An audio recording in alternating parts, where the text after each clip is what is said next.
We are live at Victoria Road for West Ham against Arsenal on this thrilling and exciting final day of the WSL season. Arsenal have kept the pressure up on Chelsea, who are across London taking on Manchester United. They're just a point ahead.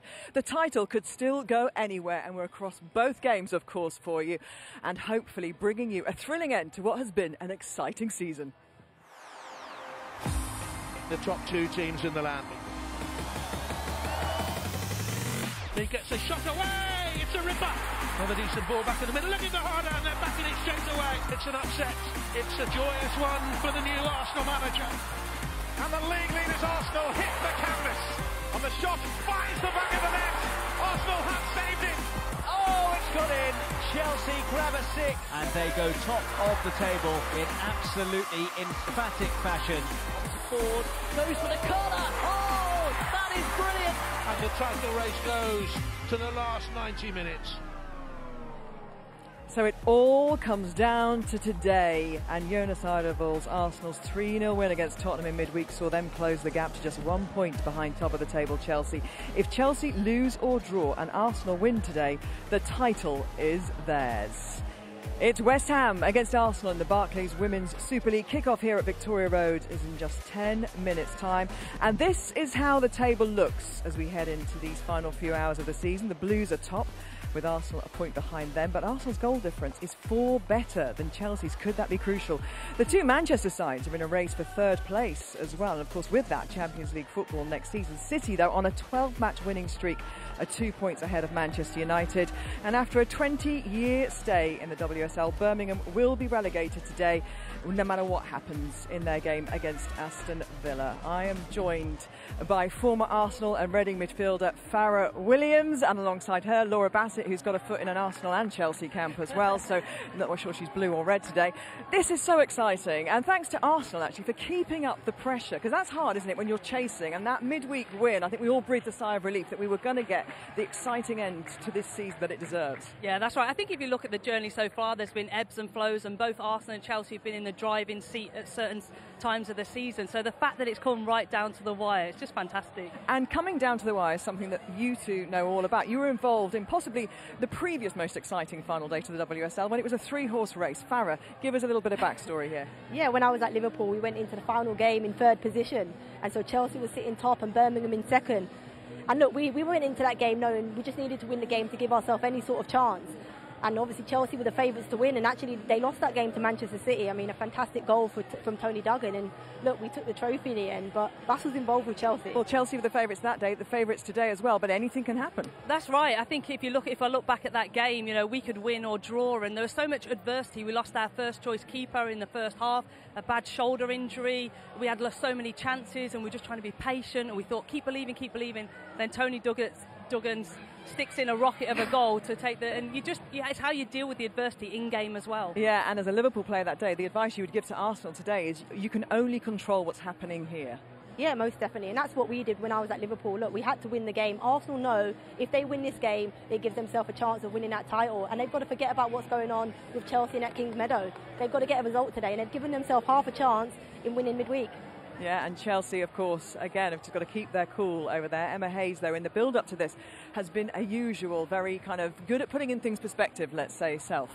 Yeah, I think, and look, and Emma Hayes was my manager back in 2014, so like me and Farah were talking off air, you know, exactly what she's been through, the experience. She's been in this position before, and, you know, I think she comes across really well in interviews in terms of the perspective that she, you know, what is pressure, what isn't pressure. It's a pleasure, isn't it? So, you know, and if you can relay that onto your players, they're going to go out and perform.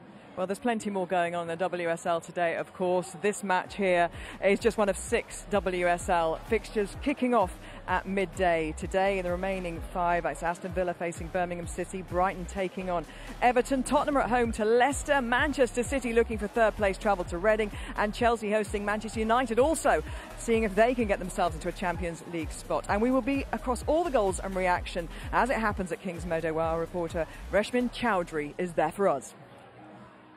Gabby, thank you. Hello, everybody. What a glorious day it is out here in Kings Meadow. I've not seen the stadium like this, and it's not even full yet. We're expecting a sellout crowd, of course, for the game here today. It's chock-a-block outside with traffic as well, and it is a huge day in the WSL, isn't it? Chelsea looking for back-to-back titles. If they win today, that would be guaranteed, and as expected, Emma Hayes has gone with pretty much all the big hitters, and she has a few on the bench as well in reserve if she needs them. But for United, of course, this is a huge day. There is so much jeopardy in this game, and you can hear the United fans behind me as well, because they know that if Manchester City slip up, they are in with a shot at that third Champions League spot. It is a huge, momentous day in the WSL. Make sure you stay across it all over the BBC.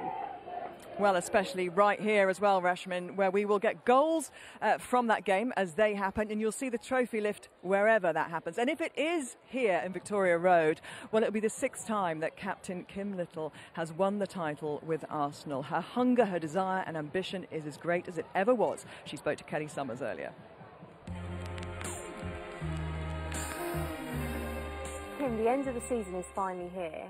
It doesn't get much more exciting, doesn't it, than going into the final day 1 point behind Chelsea. We have literally just taken each game as it comes, because we've been in the position where we need to pick up points. We've dropped points earlier in the season, which means we're in this place behind Chelsea, and we go into this last game of the season with kind of all or nothing, so it's exciting. Have you ever been in a situation like this before, where you're going into a game needing to win, but also needing to rely on others? I can't think of a time where it's gone down to the very last game of the season. Whenever we won the title before, it's been tied up a few games before. So yeah, it is quite a different experience. And this is why we all love playing football. It's why we love supporting it. And I'm glad that the last game of the season can give that to the players and to the fans. Jonas has also signed a new contract at the club. How pleased were you when you heard that news? Jonas has brought a slightly different edge to our game, which complements our more possession-based football, which I think makes us a lot harder to play against. This has been the first year with Jonas, and I'm excited that he'll be here for the foreseeable future, so we can build on that and progress and look to win more trophies. Let's bring it back round to Sunday then. What will be the final things that you, maybe Jonas, will say in the dressing room? Jonas normally gives a little bit of tactical detail, just with regards to how West Ham will set up, and then before we head out in our team huddle, it's just very simple, 3 points, and then we'll just have to see where it goes. If you are to do it, what would it mean to Arsenal, to this group of players after this season? To win the league at this great club, it would be unbelievable, and that's what we want to push for as a team. We want to be up there and winning trophies, and hopefully we can do that on Sunday. If not, then we'll be pushing to do that next season even more so.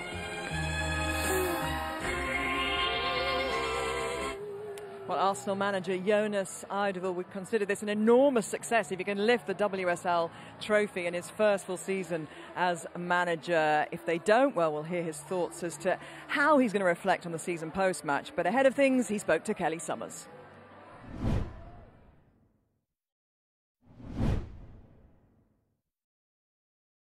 Jonas, the task ahead of you is simple. You must win and hope Chelsea drop points today. What's the feeling like in the dressing room? Are the players feeling calm?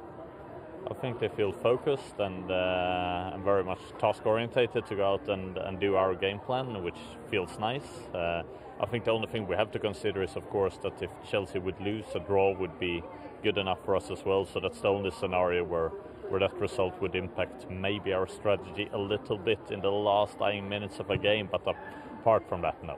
Are you going to have a way of getting messages about what's going on in the Chelsea game to you in the dugout? Yeah, we will know what we need to know.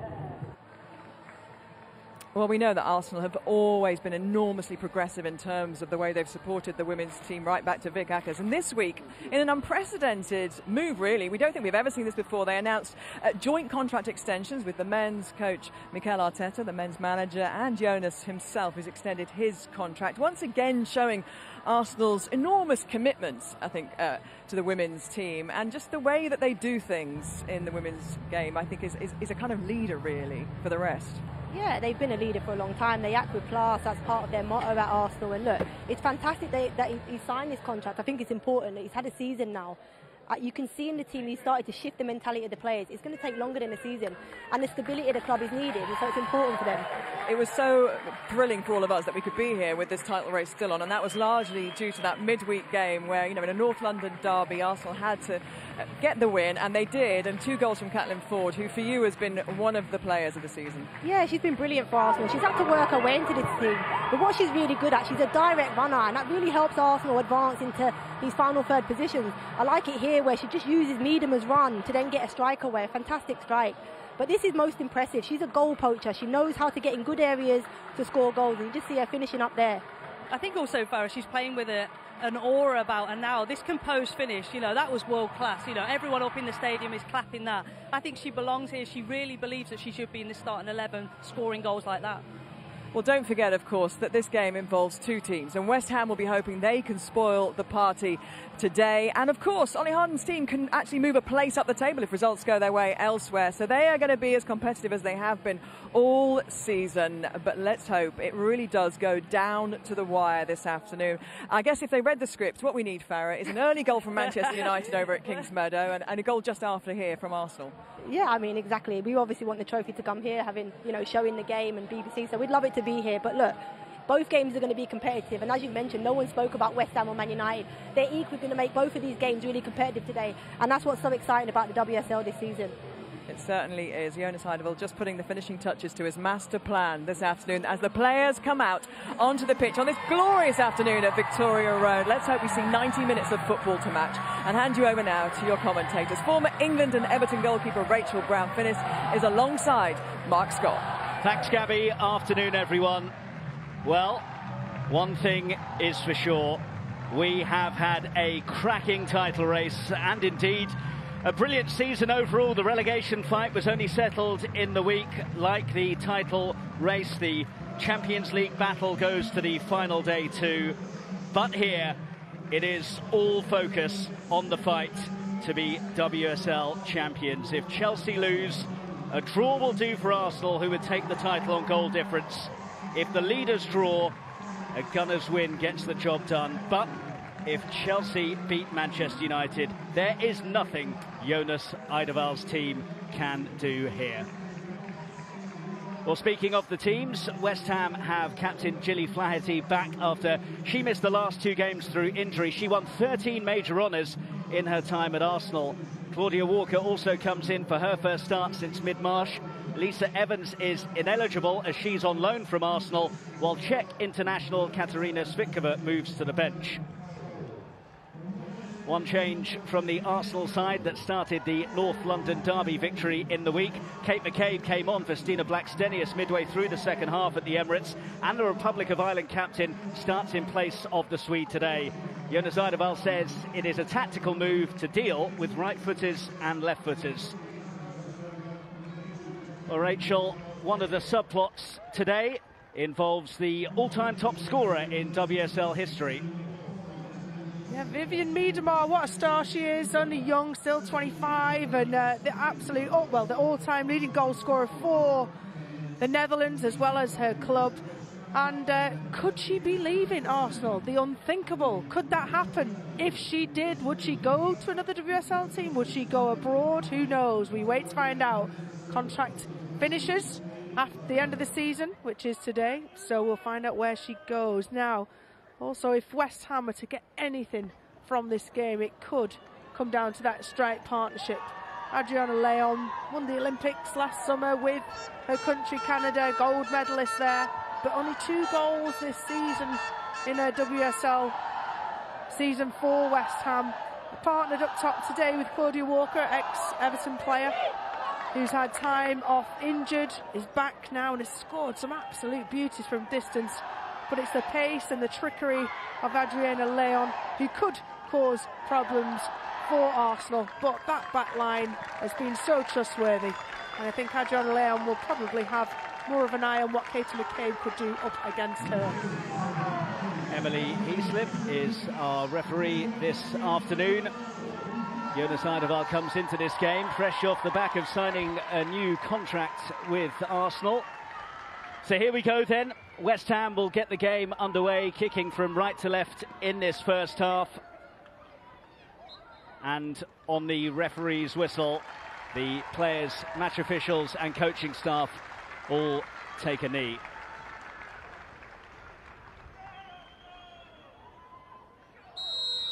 Arsenal couldn't really ask for better opponents, historically speaking, if they are to do their end of the bargain this afternoon. They've won all 9 of their meetings with West Ham, scoring 38 goals in the process. They were 4-0 victors at home in the WSL in November. Here is Valti. Now Williamson. Not the greatest pass from Williamson. Forwards from Longhurst. Should be easy enough for Zinsberger to make the gather. Good front foot goalkeeping from Zinsberger there, backing up her back line, reducing those gaps between the back line and her. Anything that can run through. You want your goalkeeper to be off the line and getting that. Bright start from West Ham. You can see that they're sitting off where the goalkeeper's got possession, but they do gain possession. If Leah Williamson is allowed possession of the ball to be able to pick out passes, she can do that with wonderful accuracy. Miedemar's really revelling in this role, dropping deeper into midfield, and Arsenal might be revelling in a start here. Opportunity for the early goal. McCabe goes down. Nothing doing from Emily Heaslip. Early sighter for the Gunners there, though. McCabe unable to take the opportunity. Risky from West Ham in that higher central position. Really good tackle from Sissoko in the end. Really good covering. That's towards Leon, but it's easy enough for Zinsberger. Jonas Eidevall says that there are no nerves coming into this game, but an early goal would certainly help to settle any that there might be for Arsenal. Sissoko back to Arnold, who actually had a pretty good game despite the 4-0 scoreline when the sides met earlier on this season. A few stunning saves to keep the scoreline relatively respectable. It's not just about a goalkeeper's performance. If you get beaten 4-0, you can still be player of the match. I'm well aware of that. Some of the thrashings we've been under, or I've been under in throughout the years of being a goalkeeper. She's in a team that is still trying to gel under Ollie Harder. He's been here in his second year here with them, brought in a heck of a lot of players and from all different parts of the world. Well, that was interesting because Emily Heaslip didn't give the decision there. It was Emily Carney, her assistant on that far side, who flagged.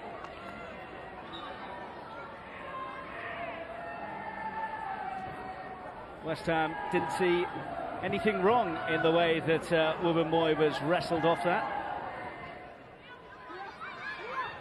I didn't think there's too much in it initially. It's a contact sport ultimately. Valti's pass finds Miedemar, and again on that spin. One of the things that West Ham need to be wary of is not letting Miedemar receive the ball in that kind of position. Sissoko has Little for company, and Little sure it's a corner, and indeed it is. So bit of an error there from Hawa Sissoko, thinking it was going to be a goal kick, and Arsenal have the first corner of the game. I thought Kim Little was toying with Sissoko there and putting her arm up to claim for a corner, but it must have got a little nick. Sissoko unaware. I watched Arsenal in midweek against Tottenham Hotspur, and they didn't make enough from corners. Now this is the first one that will be an in-swinger. They didn't have any in-swingers midweek against, and couldn't get any of those corners to count. Well, they've gone short. Mead. Here's Catley. Mead again. Deflection, and it will be another Arsenal corner.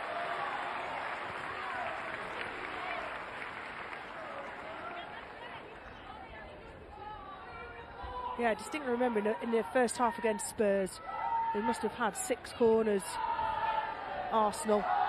And Spurs have, of course, valiantly defended every single one very well. I just felt that to have the cutting edge, got to make more from set pieces, and they have such good quality. Catley going for the more conventional approach here. It's a tricky one, and it's well gathered under pressure by Mackenzie Arnold. Excellent early call from Mackenzie Arnold, the Australian international goalkeeper. Really good movement, confident jump. Exactly what you want from your goalkeeper, to claim those balls in those areas where there's lots and lots of defenders. You've seen that in-swinger though from Steph Catley. Just didn't really have the whip on it to cause too many problems.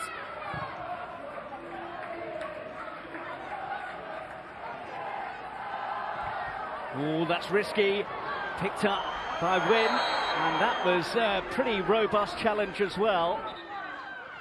Maritz looks like she's just going to get a talking to here. It's got to be a yellow card. I don't like cards being thrown out unnecessarily, but it was cynical. Wynne had got past her, cut inside, and rightly so, Maritz does get a yellow card.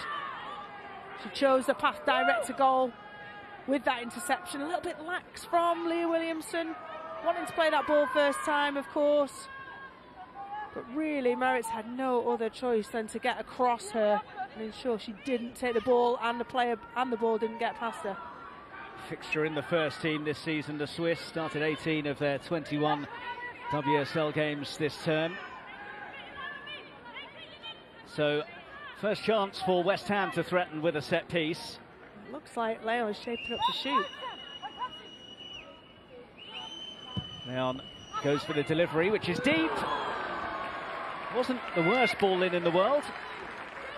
Definitely wasn't a shot. Really good ball though to the back post. Just Brynjarsdottir can't quite stretch out that leg long enough to be able to redirect it back across. But you could see two players waiting. Should she have got a foot and been able to control the ball square across? I think it's... You can see what the set piece was intended to set up and how it was expected to work. Arsenal really enjoyed themselves on their last trip to West Ham in the WSL in November 2020. 9-1 winners on that occasion. Here's Arsenal's number 9 Mead, and it's gone behind for the goal kick.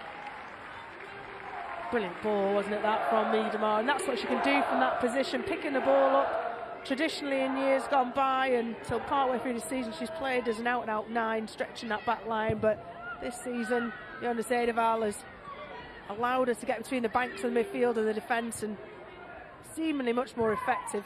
Her range of skills is unbelievable, from finishing to 30-40 yard passes like that.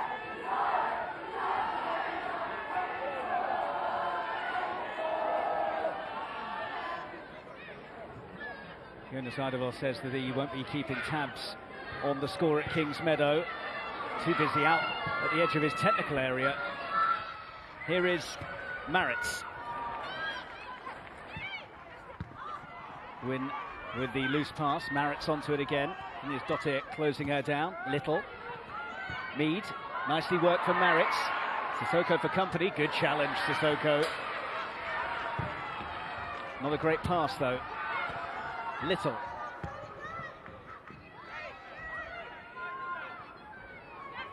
Valti advancing, but good shape from West Ham to pack out that midfield.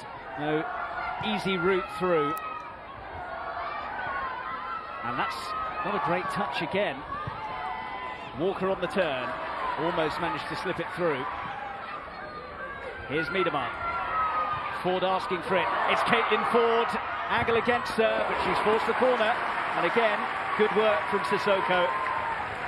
Brilliant defending from Sissoko. You can see that when she receives the ball, Caitlin Ford, she's strong, and Sissoko doesn't get pushed off the ball, doesn't get shouldered off the ball, stays really close to it, gets herself in a brilliant position to be able to block that strike.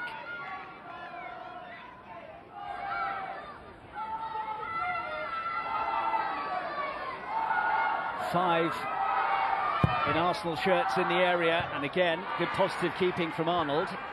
It will drop for Valti. Miedema, beautiful control. Sissoko snaps into the challenge. Miedema, and still. A nice idea, but too much on the pass. I think Arsenal saying that they would have rather have had the free kick. I think it was the right decision from the referee to gain the advantage. Miedema on a preferred left foot, central, 20 yards out. You can't argue that that's not a good position. Sissoko's had 2 red cards this season already. You can see a little bit rash in her tackling. Yes, there were bodies for Miedema to block, but she's one of the best strikers in the world. One of those sendings off came against the other North London club when she was dismissed against Tottenham in January. Mead. Miedemar. Here is Wing.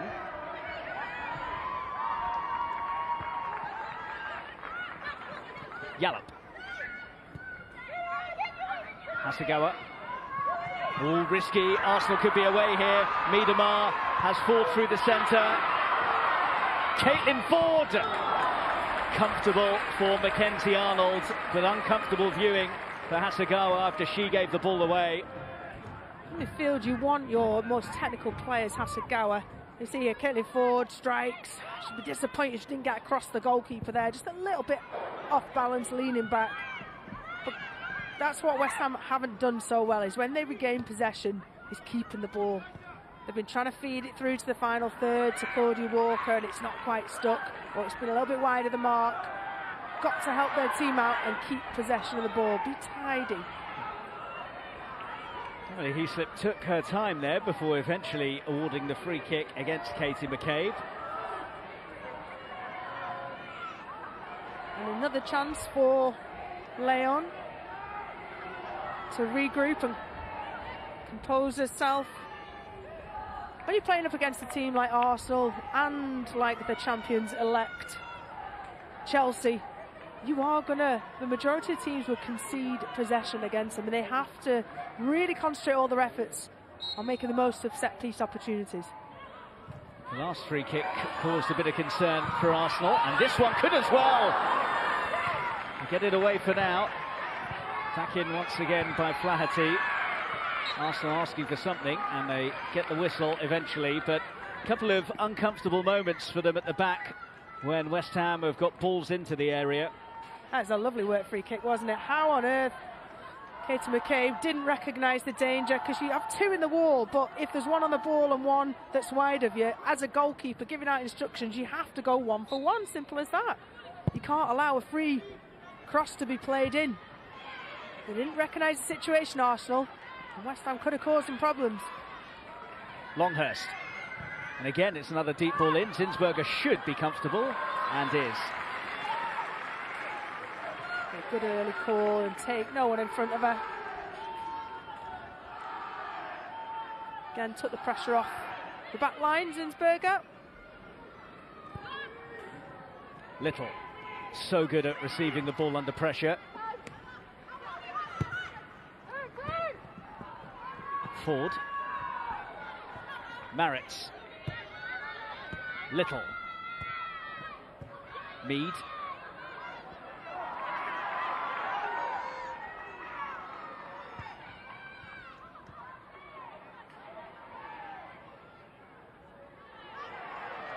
Catley.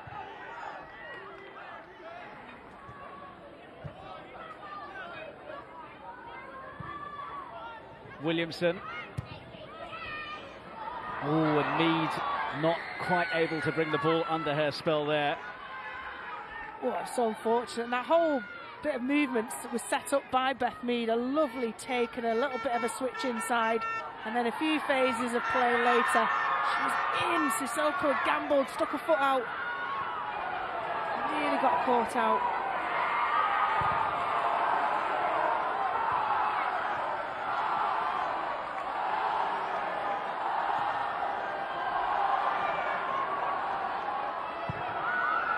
That's a handy ball, but McCabe isn't quite quick enough to get there.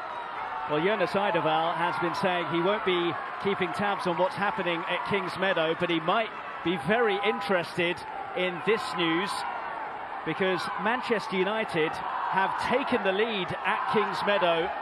This is the goal for United, and that, from Martha Thomas, means that as things stand, Arsenal would be winning the title on goal difference. Still a long way to go, but already an early twist. Miedemar goes for it. Collected by Valti. Maritz. Williamson. Valti.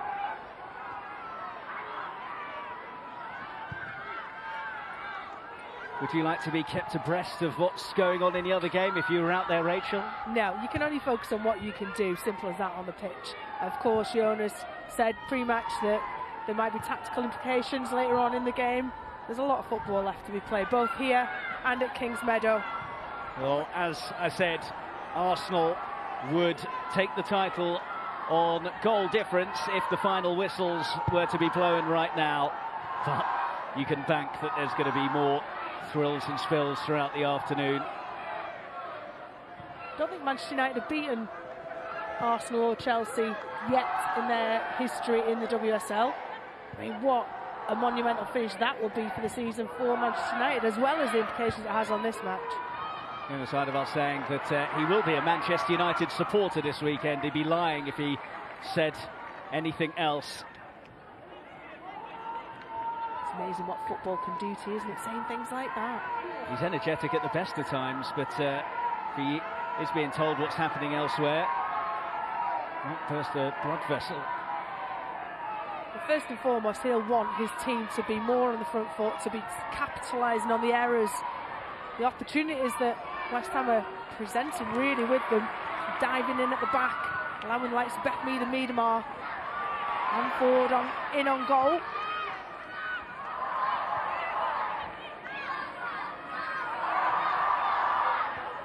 Little.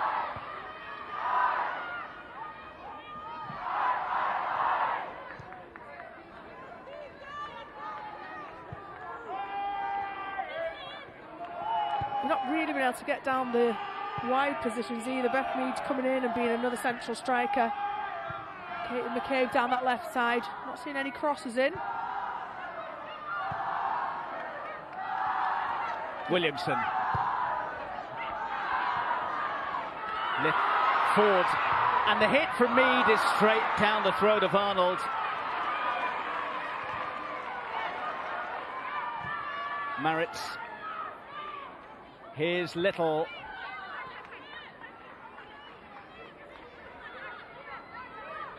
Williamson waits. Space here for Maritz. Drilled cross, good header. A very, very good try from Beth Mead.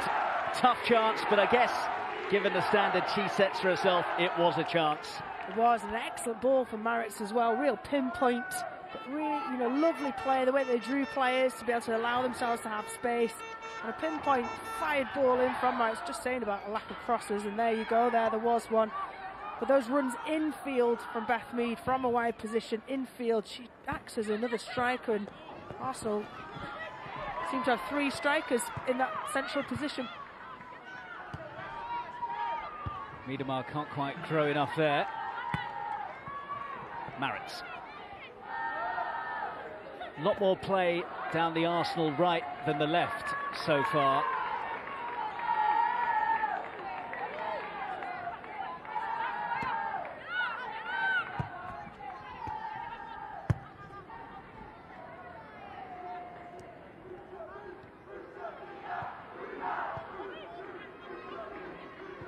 Valti.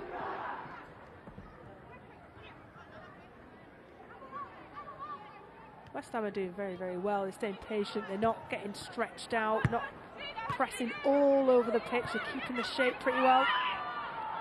Maritz slips in Mead. Oh, she's gone over. Emily Heaslip not minded to give anything. She can give an advantage, Emily Heaslip, if it's a penalty. Sissoko's been so clumsy. This is at least the third occasion where she's gone to ground, a rash tackle. And she's now asking, I think it was Beth Mead, yeah, Beth Mead cuts inside. You can't stick your foot out. Yeah, there's not any contact with the tackle, but Beth Mead drags her leg and initiates contact with Sissoko. It's probably the right decision, but Sissoko has to be very, very careful. Stay on your feet. She's proven that she's fast enough and strong enough to stay up and jockey players. Clever play from Beth Mead, though.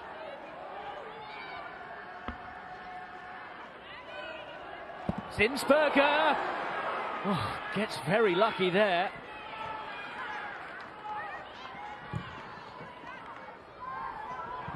Ford chasing.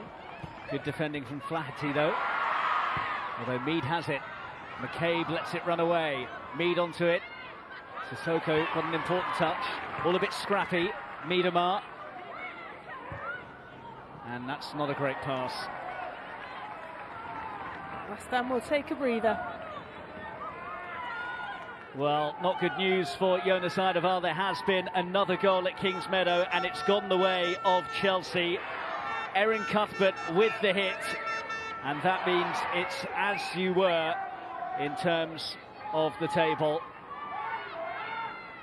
If his side were to get themselves in front, they would take top spot, but with both sides currently all square, the status quo is maintained.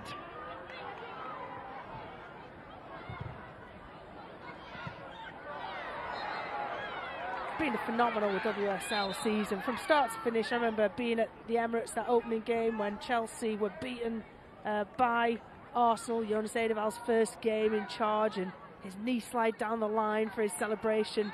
Instantly, Emma Hayes took a disliking to him, it seemed.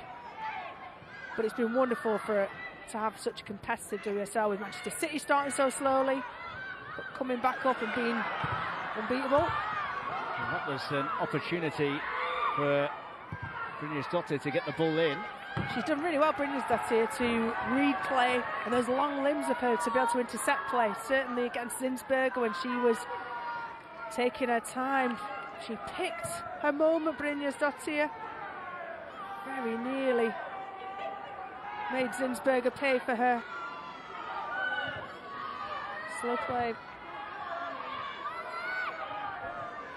Neatly done by Wynn. He gets the ball in dangerously. They were queuing up in there. Longhurst. Well, we spoke about Manchester United really taking the fight to Chelsea. West Ham not just here to make up the numbers. Yeah, they look exciting when they're in the final third. Balls into the box. They've got the likes of Brynjarsdottir, tall figure on the edge of the box now. She lays it off for Wynn. Poked forwards, Williamson underneath it, and safety first, the order of the day from her. Sissoko.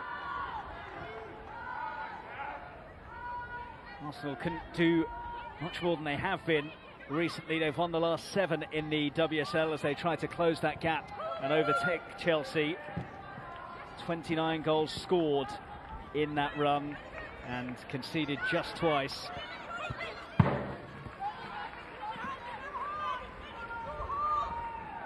If I was West Ham, I'd be looking to get the ball forward as efficiently as possible. Playing out across the back. Not sure they've necessarily got the tempo and the precision always, West Ham, across the back to do it effectively. Miedemar, 2 for company here. McCabe gives her the option. Little.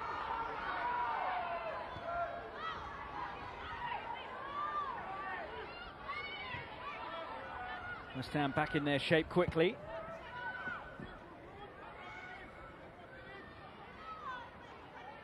Wubben-Moy. Make it very tight and compact, West Ham. Hard to play through. We do that, everybody back. Wubben-Moy advancing here. Little on the turn. Turning into a cluster of claret and blue, but it's worked out for Mead. Arsenal furious with the referee here. It's excellent covering. And Grace Fisk, last ditch tackle. You can see here now it's played through really tight areas. Kim Little slipping it through to Beth Mead, who takes the touch. And Grace Fisk, last ditch tackle, but shields her exceptionally well, covers her teammate, and just does enough to put off Beth Mead. Didn't have the best of times in the reverse fixture, Grace Fisk. She scored an own goal which made it 4-0 back in November. Sissoko. Gallop away from Little, but not clear of Valti. Pumped forwards by Williamson. Collected by Mead. McCabe and Ford in the middle. Miedemar arriving as well. Catley to Little. Done that really well this afternoon, West Ham. Arsenal have been in around the back and then they've forced them to retreat and start again. McCabe. Williamson.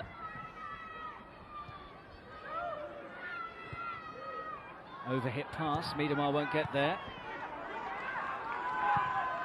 Walker screaming for it through the middle, and that's a useful pass to help it on to Leon. Catley across. Leon looking for some support.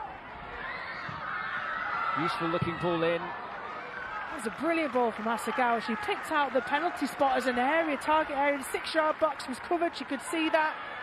And neither Wynn or Yallop made that run to get into that space.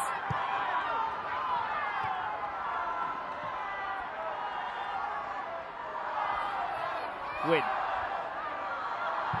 Oh, lovely disguise on that pass. And Brynjarsdottir was almost in. Synchronised play in the final third for West Ham I've been really impressed with. Brynjarsdottir is everywhere defensively. She does her duties. She's forward. She's a threat. Not playing like a side who have lost 4 of their last 5 in all competitions, that's for sure. I feel there's a mistake in them backline-wise, both in and out of possession. Flaherty just in the nick of time gets it forwards. Valti.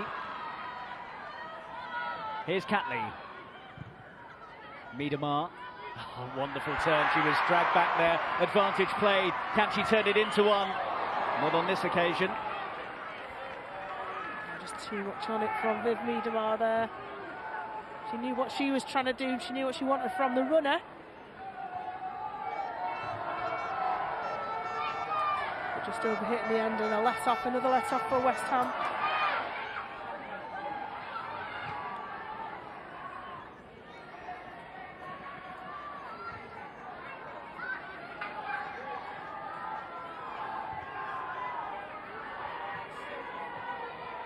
Interesting to see long-term what West Ham do next season, how to build. Ultimately, everybody's playing catch-up to Chelsea, Arsenal and Manchester City, really.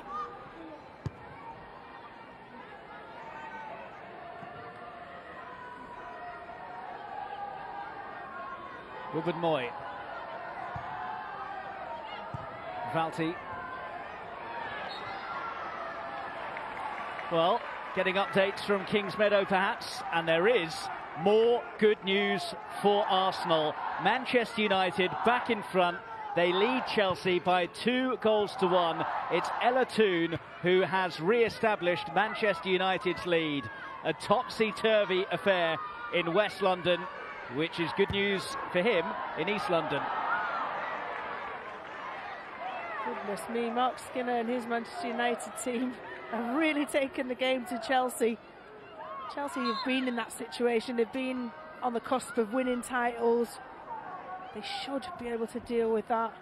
Well, it means that Arsenal are back top on goal difference from Chelsea. Zinsberger is down.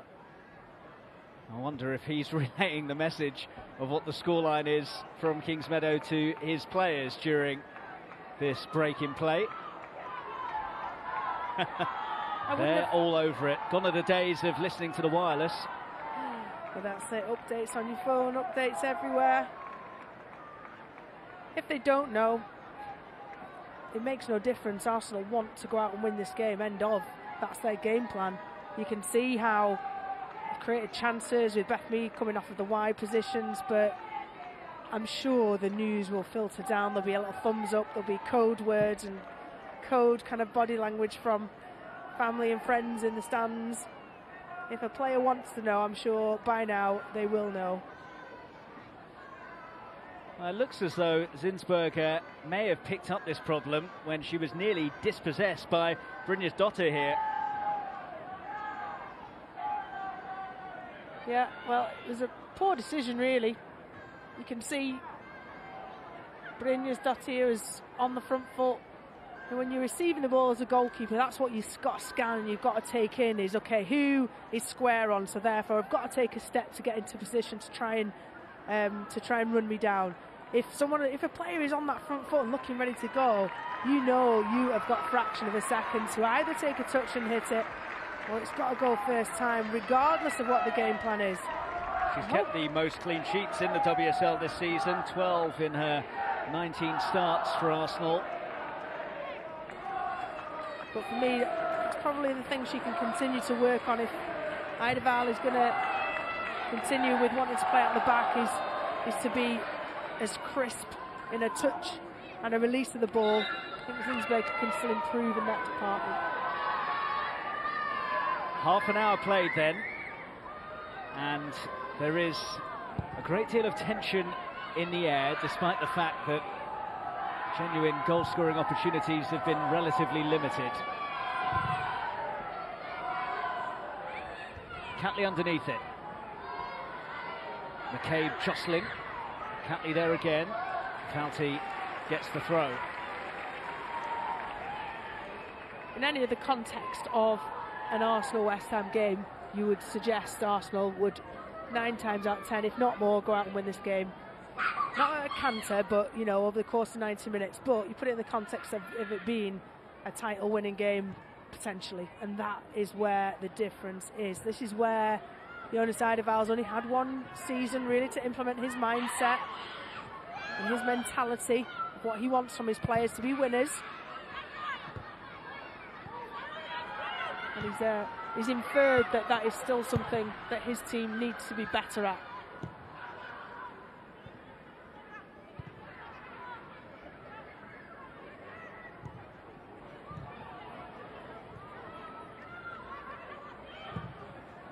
Little and Ford chasing it, doesn't have enough elevation on it to reach them though.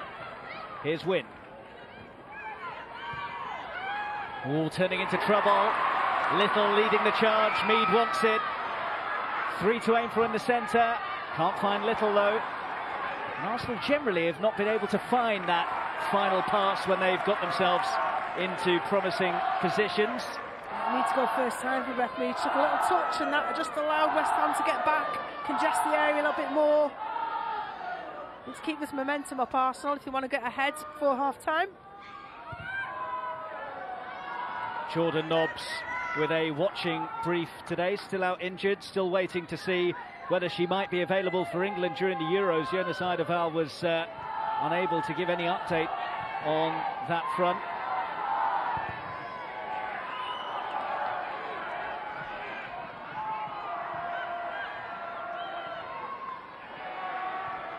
Jordan Nobbs, another player out of contract at the end of this season. He's not been able to have any really run of certainly starts or even performances under Eidevall this season. Excellent player for England though, for club and country over the years.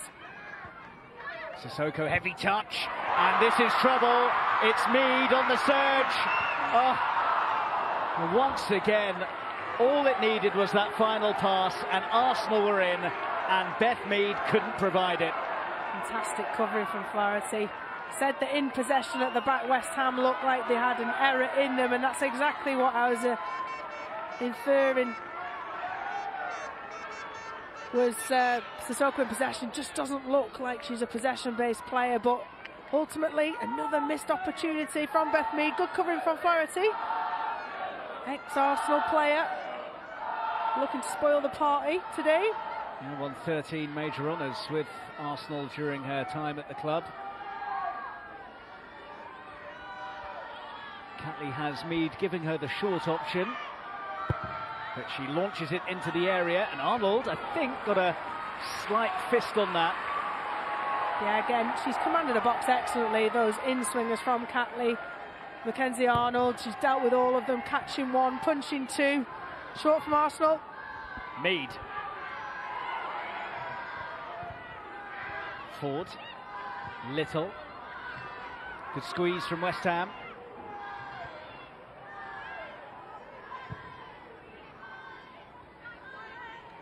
Moritz. Little. Williamson's up there and fizzes in the cross. Nearly came the way of Caitlin Ford. Little straight into Brynjarsdottir. Valti. 10 minutes to go until the break. Arsenal still searching for the breakthrough. However, as things stand, they will be champions. Mead, good surge. Sissoko dives in. Corner for Arsenal. Could have been worse for West Ham there, with Sissoko again making a lunge.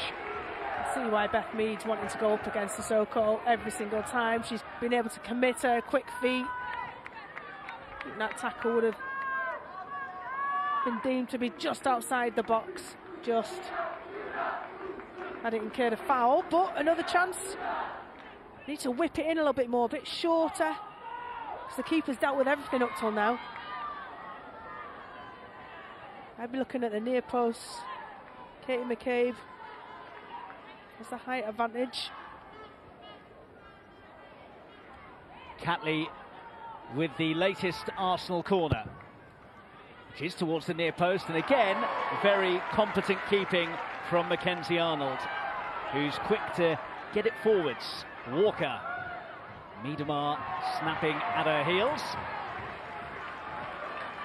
It's a great feeling as a goalkeeper when 4 dangerous crosses, 4 wonderful plucks out the air, take the pressure off your defenders. It makes you feel about 10 feet tall as well. Mackenzie Arnold's executed those fantastically well. Well, more live football for you on the BBC next weekend. The Women's FA Cup final, Chelsea against Manchester City, BBC One next Sunday from 10 to 2.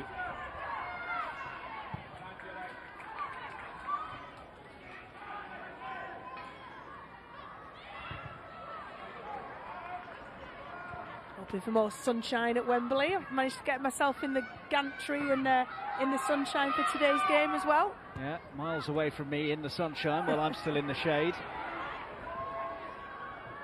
Just happened to manoeuvre a few boxes and extend a few leads to be able to get myself peering over the edge of the gantry. Priorities and all that.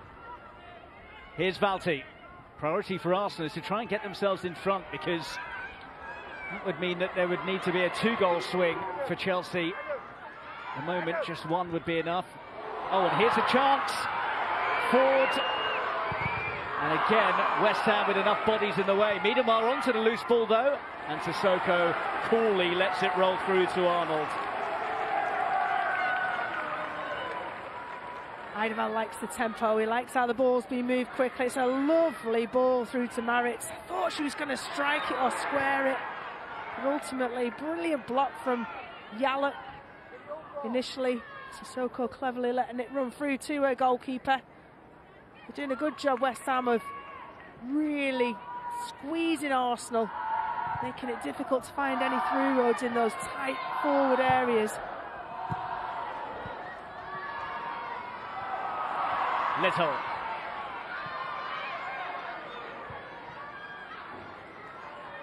Catley slightly behind her. McCabe gets it towards Miedemar. Free kick Arsenal.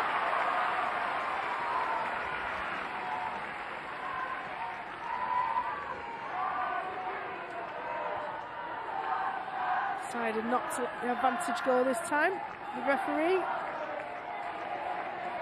Interesting to see whether great feet from McCabe. It's just a little tug of the arm, isn't it, from Adriana Leon to slow her down. Enough to convince the ref it was a free kick. Will it be a lefty? Will it be Beth Mead? I'd favour Beth Mead whipping this one in.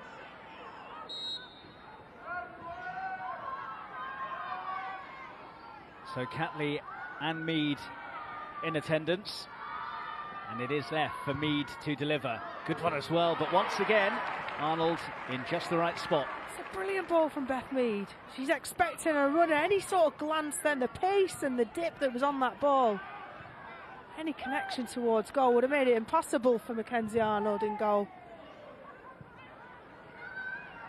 All being said, it's an excellent take from her. Good starting position. Williamson, loose pass. Yallop. Sissoko. Win. Shuffles it onto Yallop. Flaherty. Yallop again. Ambitious pass, but she's pulled it off. That's quite the ball. And plenty in claret and blue are up there, and it's a shame that the pass didn't reach any of them. Yallop keeps it going. Half away by Wubben-Moy. Little. Sprayed towards Mead, but too much on it. There's a lovely little passage of play from the back. Ball out wide from Yallop to Leon. For West Ham, they just couldn't quite make enough of it. It's Arsenal who've been knocking on the door, but partly down to Arsenal's less than clinical finishing and partly down to some excellent defending from West Ham. Remains 0-0. Arsenal unable to find a way through so far. They have been full of goals in this winning run, scoring 29 in the last 7 in the WSL. But West Ham holding firm and perhaps looking for a goal of their own here. Tidied up by Wubben-Moy. West Ham in a hurry with the throw. Cleared by Wubben-Moy.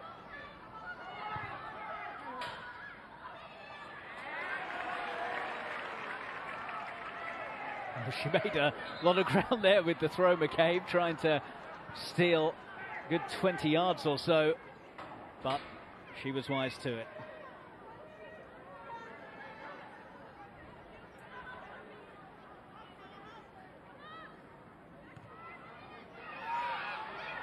That's broken for Walker.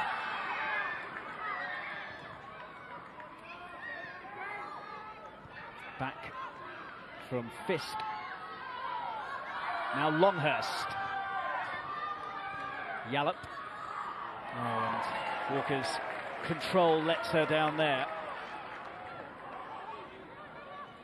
Miedema. Crowded out. Walker. On for Yallop. Trying to get it back to Walker. Easy enough for Catley to deal with. Nudge back for Miedema.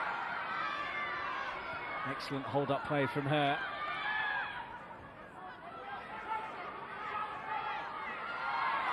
Well, they do get the free kick they were hoping for.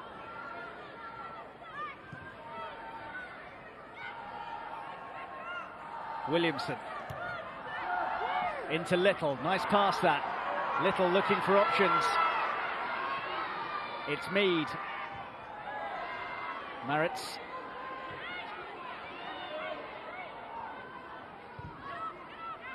Williamson.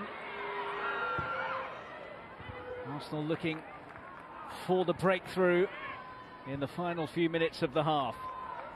So difficult. And Williamson played that ball into Kim Little, who's broke the lines of midfield, but West Ham retreats so quickly with 10 players around in such a small area. So difficult to play through for Arsenal.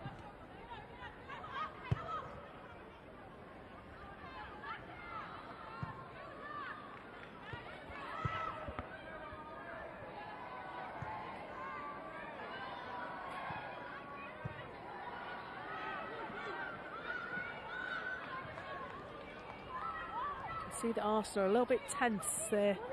Not the free-flowing Arsenal that we've seen. Miedema after this one. And she's got there too. Miedema. And still, lovely stuff from Miedema. They're queuing up!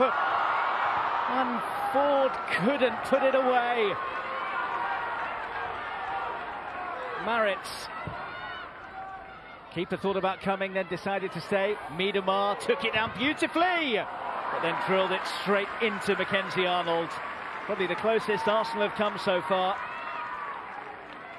You need a little bit of magic in such a tense affair. You anticipate it could come from Miedema. Magic in her boots. Mackenzie Arnold does really well. You can see here defenders holding her off, keeping her up, but dives in from such a tight angle, it's going to be difficult. Keeper makes a good save. Expect an Arsenal player to be following that in, driving it in. And there's Dottie up against Williamson, and Williamson's done well. 2 additional minutes at the end of this first half.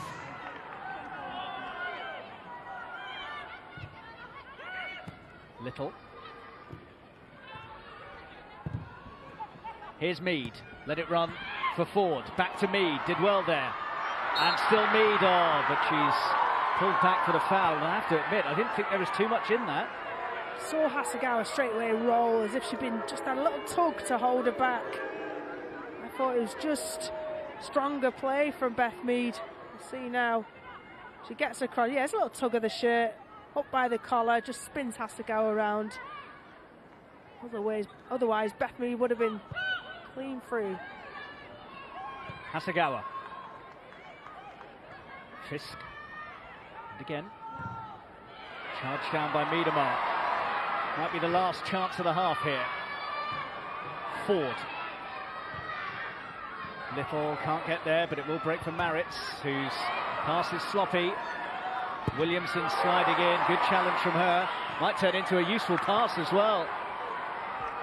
Mead. Little. It's Little! And it's a long way off target. Well, it looks like it's going to be 0-0 going in at half-time. Arsenal need to stay patient. They're trying to play, keep the tempo up, play out quickly from the back, but they've got 45 minutes to go on and win this game. West Ham, look. They're defending excellently. Banks of 4, banks of 5 at the back. Some last-ditch defending, but the quality of Arsenal is there for everyone to see. West Ham have held them at bay. Win. So no way through for Arsenal in the first half. As it stands, it would be good enough for Jonas Eidevall's side, but Arsenal not at their best, Rachel, while West Ham have put up a good fight.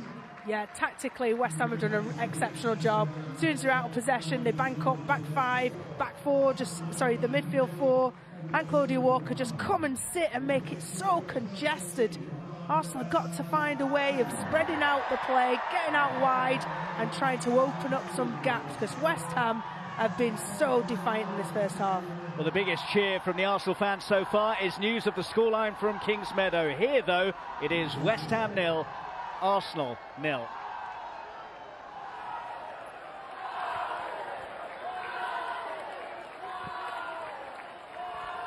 Well, it's still not half-time at Chelsea, where all the drama is being provided in the twists and turns and ebbs and flows of this championship decider, because of course it is Manchester United who are turning out to be the main player in terms of the drama on this final day. They are the ones who've created a very different narrative perhaps to the one that Chelsea would have foreseen at the beginning of the day, and that 2-1 lead that they have at Kingsmeadow would give Arsenal, as things stand, the title. They have a superior goal difference to Chelsea, and they're both level on 53 points. I'm not sure what's more surprising, the way that Manchester United have attacked that first half, or the way that perhaps Arsenal are going in at half-time, Jonas Eidevall's side, without a goal, in spite of having the lion's share of possession. They've had chances as well. But Farrah Williams, would you agree, perhaps a little bit of nerves as well? A little bit. We sensed that from Jonas Eidevall, didn't we? We were sitting right above the dugout, and he himself looked quite tense throughout that 45 minutes. Yeah, I would say so. I think this is the most tense and nervy I've actually seen him, and you can see that in the reflection of the players. The players are feeling it. I think the standout player for Arsenal is Miedemar. I think she's a calm player within the 11 that are playing, but you can feel it. But these Arsenal fans here are obviously giving these Arsenal players that little bit of confidence, letting them know what's happening over at Kingsmeadow. It's been very exciting, hasn't it? We've sat there kind of seeing both benches, seeing the scorelines changing. In fact, at one point, I've got my earpiece in. I think I was talking a bit too loudly when I revealed that Manchester United had gone ahead. Yeah, but the ebbs and flows of this is kind of what we expected on this final day. It just feels a little bit frustrating from the Arsenal perspective that they can't take hold of the game here. That's right. I feel like I agree with Farah. I feel like they've had some really good opportunities, but the control, we normally see Arsenal control the possession, control the ball and really dominate, and they have done, but not as, you know, they're giving away sloppy passes, and we normally see that cutting edge in the 18-yard box, and we haven't seen that so far. Yeah, half-time whistle has blown at Kings Meadow. Manchester United do take that 2-1 lead into the dressing room. Of course, they themselves are looking for a third-place finish, so a Champions League spot would be theirs if they could do that, but they are relying on Manchester City, as you'll see in a moment, results elsewhere, but City would need to lose for that to happen. Let's focus back, though, on matters here, and Beth Mead, who's been an outstanding player all season, has arguably had the best chance for Arsenal this afternoon. Yeah, well, it's a really good battle down that side, Beth Mead versus Sissoko. But also she gets herself central, doesn't she? I think that's asking a lot for her for score in that position. It's a really ambitious effort, I think, but that's the type of form she is. Everything she's hitting at the minute is going goal bound, so you can see why she's gone for that. I think it's this one that's most disappointing about Beth Mead. She's been fantastic all season. And, you know, we saw on Wednesday night against Tottenham, she took it herself. Here, she's driving towards goal. You'd have thought she'd have used the defender to go past her and take her own shot. She's tried to play her teammate in, and great defending. Yeah, we've seen her, do that all season, as you say. She's got a fantastic amount of assists this season as well. Is that the occasion that just is getting to her and the other Arsenal players in that final third? I think I'd say so a little bit. I think you can see it. I think, as Bas mentioned, in and around this final third, they're a little bit edgy. They're a little bit slow in terms of their mindset and what they're and their decision making and what they're trying to do. But I'm sure when they go in at the half and they hear the result at Kings Meadow, that will just relax them a little bit. And they'll come out a different team, I think, in the second half. West Ham defender Sissoko has already had a couple of red cards this season, as Rachel pointed out in commentary, and she's had a couple of moments today where she's lucky not to have got a card, a yellow card perhaps, and maybe even a penalty. Yeah, that's right. I like watching Sissoko play. I think she's always between that fine line, isn't she? But for me, this on first glance, it's like, it could be reckless, but actually on the replay and slowing it down a little bit closer, she doesn't touch Beth Mead, and you can actually see her appealing for a yellow card for diving. It's a long limb, puts it out, but there's no contact there. Yeah, West Ham have had to be good on the counter. That's what they've done today, isn't it? And they have had moments where they've really threatened Arsenal, and you know they've taken advantage as well, I think, of a little bit of nervousness that's going on in the Arsenal back line as well. And they've kind of added to the drama, West Ham. They're not going to sit down and just let this whole thing happen in front of their eyes. Yeah, they have. Look, they're a really organised team. I think with their back five, they play a box midfield, which I think Arsenal finding it really difficult. And look, they're trying to take this game to Arsenal. As I said, they're trying to make something of the final day of the season. They've been fantastic. They've had a few chances, half chances on the counter-attack. But I think, as I say, Arsenal are playing a little bit into their hands in terms of the nerves that they're playing with. But I think they've been fantastic. You mentioned how impressed you are always with Miedema, who seemed to be the calm head amongst the Arsenal shirts. And she had, late on in that half, an opportunity herself.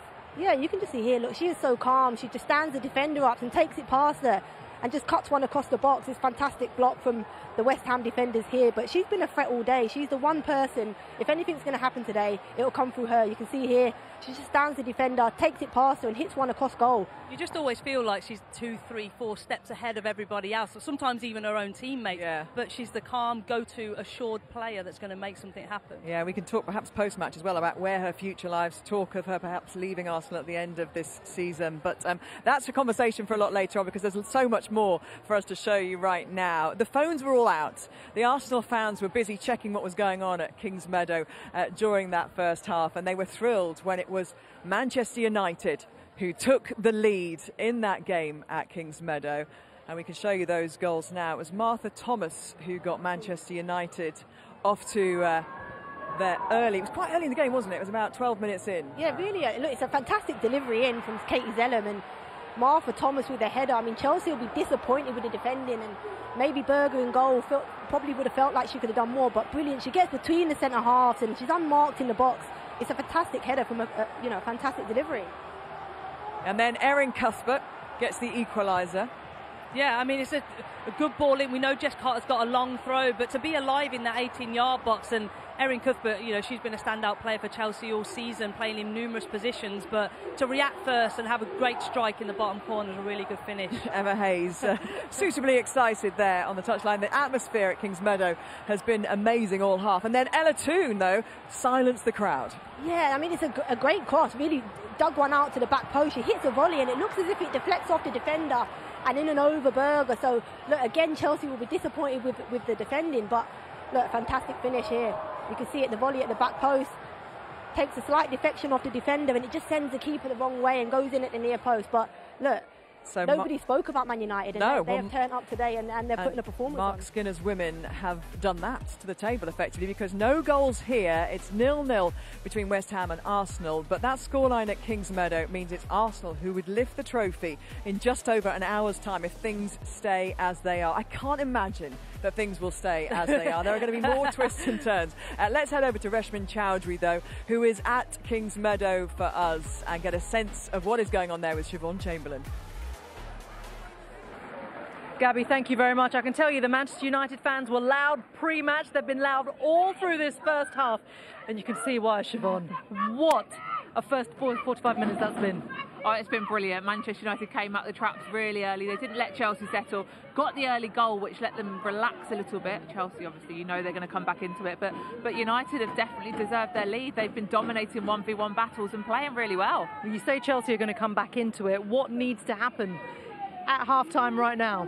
Well, I can imagine Emma Hayes might have some choice words at half-time. If the team want to win the league today, then they're going to have to up their performance, and she might make a couple of tactical changes. They just weren't at the races. Their 1v1 battles weren't being won. They weren't dominating enough in the midfield, all over the pitch, really. So they've got to come out with a slightly different mentality if they're going to win this game today. Nerves a little bit, do you think? Do you think that played a part? Yeah, definitely. I think they look nervous. I think, like we said beforehand, that Manchester United looked like the shackles were taken off. They were playing with a freedom, and Chelsea kind of were at the opposite. Okay, huge 45 minutes coming up here at Kingsmeadow. We're going to really enjoy this one. I'm sure you will too. Certainly, I think nerves all over the place today. Arsenal fans hanging on to that scoreline with hope, hoping their team, though, can come out in the second half and get themselves a goal. But this is how things stand across the rest of the matches. Aston Villa trailing to Birmingham City. They're going out with a hurrah from the WSL at the moment. Everton leading also against Brighton Hove Albion by 1-0. You know what's going on at Kingsmeadow. It's Manchester City 2, Reading 0, though, at the moment. Tottenham and Leicester are goalless, as are we here at Victoria Road. Reshman mentioned there, I think Siobhan mentioned as well, what's going on in the dressing room in these two different grounds. Obviously, they're completely aware, aren't they? They can't not be about what's happening in the other stadium, but they have to focus on the job in hand here. You know, the regret for Jonas Eidevall would be that, you know, that they don't get a goal here and somehow things conspire against them, you know, there. They've got to be in control of their destiny. Yeah, most definitely. Look, you can't rely on other teams to do a job for you. I think they have to get the result here today, and I'm sure, as I said, they'll go in at the half, they'll explain to the players what's going on at Kingsmeadow, and hopefully that will relax these Arsenal players a little bit, and we'll get to see them playing the football that we know they can play. I think also, like, you can see when the players and Jonas Eidevall walked into the tunnel, they're really getting after this Arsenal crowd to get behind them. They know they can do it. They know the performance have been there. It's just, and you can hear the crowd are certainly joining in and loving every minute of this. Yeah, the atmosphere here has noise all the way through that half there, and noise again next week at Wembley. It is the men's and women's FA Cup finals. Before any leagues anywhere in the world came the FA Cup. Ladies and Chelsea through to another FA Cup final. Liverpool, their quadruple is still alive. The FA Cup finals, live on the BBC. And that has sent Chelsea to Wembley. City lead, and it's Ellen White. With Chelsea versus Manchester City in the women's. The momentous Wembley day. And Chelsea versus Liverpool in the men's. Starts Saturday from 4 on BBC One and iPlayer. Yeah, great weekend to look forward to. We're going to be live from Wembley, and we've more football to come on the BBC. Listen to Premier League Sunday on BBC Sounds from 2 o'clock, which features 5 live commentary of Arsenal against Leeds, followed by Manchester City versus Newcastle. Then we've got highlights of the final round of matches of the WSL. That's later tonight on the Women's Football Show at 11:45 on BBC One. And on BBC Sounds, you can listen to Jill Scott's Coffee Club for an intimate glimpse into the women's game with the England legend, and 5 Live's Ben Haynes and special guests there for you. Well, Jordan Nobbs, injured at the moment, is watching on a bag of nerves. That must be the worst thing ever for a player, Laura, when you can't affect what's going on the pitch. Yeah, that's right. I think you're trying to affect in any way you can, having those conversations, building belief and confidence, and Yeah, you just want to be a part of it. You know, nothing more than you want to be out there, like you say, trying to put it in your control, but you just try and be in and amongst it. And we wish Jordan all the very best. I'm sure we'll see her back out soon. Certainly do. It would be so cruel, wouldn't it, if she was to miss another championship, another women's championship for England. Of course, such bad timing for her in 2019, and hopefully she can get herself back on the pitch and affecting play both for Arsenal and for England. And of course, West Ham, you know, obviously the narrative today is about a championship. So we're talking Arsenal, we're talking Chelsea. West Ham have made enormous progress over the last few seasons. It will be really interesting to see where they go and how they grow in the years to come. Yeah, definitely. I think, look, they're certainly a progressive team. They're a team they're ambitious. They're an ambitious club. You've seen the men's team, the women's team are trying to match that. Look, they've showed this season they can really compete, and now it's about adding some experience to that. And look, I think they stand a great chance next season of really trying to compete in that top four. Jonas Eidevall, if he doesn't win here today, will have finished the season without a trophy. And he said, hasn't he, I think pre-match he said to Kelly as well, that is a thing that kind of sticks in the throat to him as well, the way that they performed in that delayed FA Cup final and kind of so below the standard they'd set.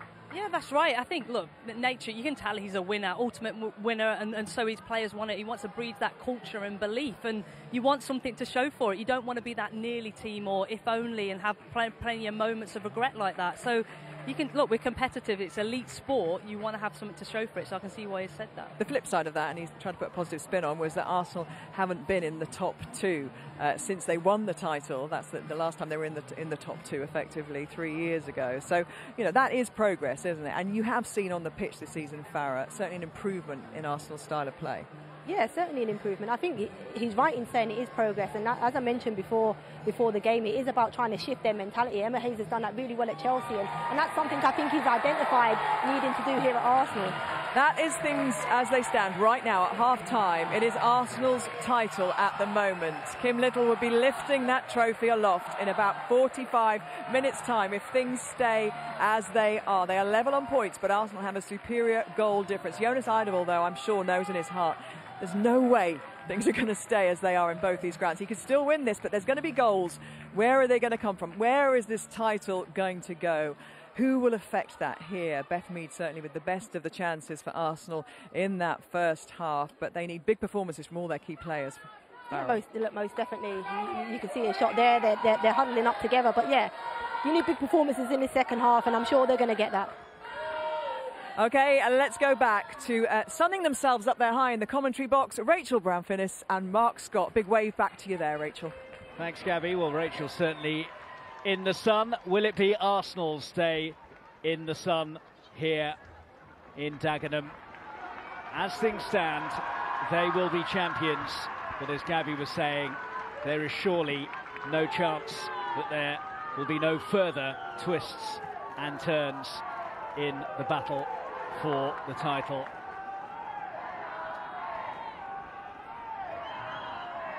Not much no of a changes from either side at half-time. Just going to say, not much of a team talk required from Jonas Eidevall. Half-time, if he was to, it's wise to present the other games half-time score, because you know, it drip feeds down from various people. Some people know, some people don't. But everyone on a level playing field, and what more motivation do you need than your rivals who need to win, losing against Manchester United? You've just got to do your job, and ultimately, at the beginning, that's all you can focus on. You need to relax and get back into their play, keep the tempo high, keep the ball sharp and moving, because this team, West Ham, are going to tire. They've done a lot of chasing, but they've been very resolute in their defensive duties, in their organisation. Arsenal need to do what Arsenal have done best all season, and that's score goals. Well, 45 minutes of the WSL season remains, and it is still very much up for grabs. Arsenal, as things stand, will be champions, but it only takes a goal swing at Kings Meadow to change that.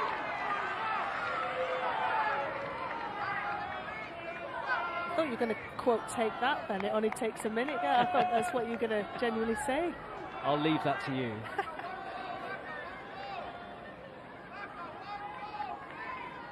Could be a dance floor classic that for tonight's celebrations if Arsenal were to go on and win.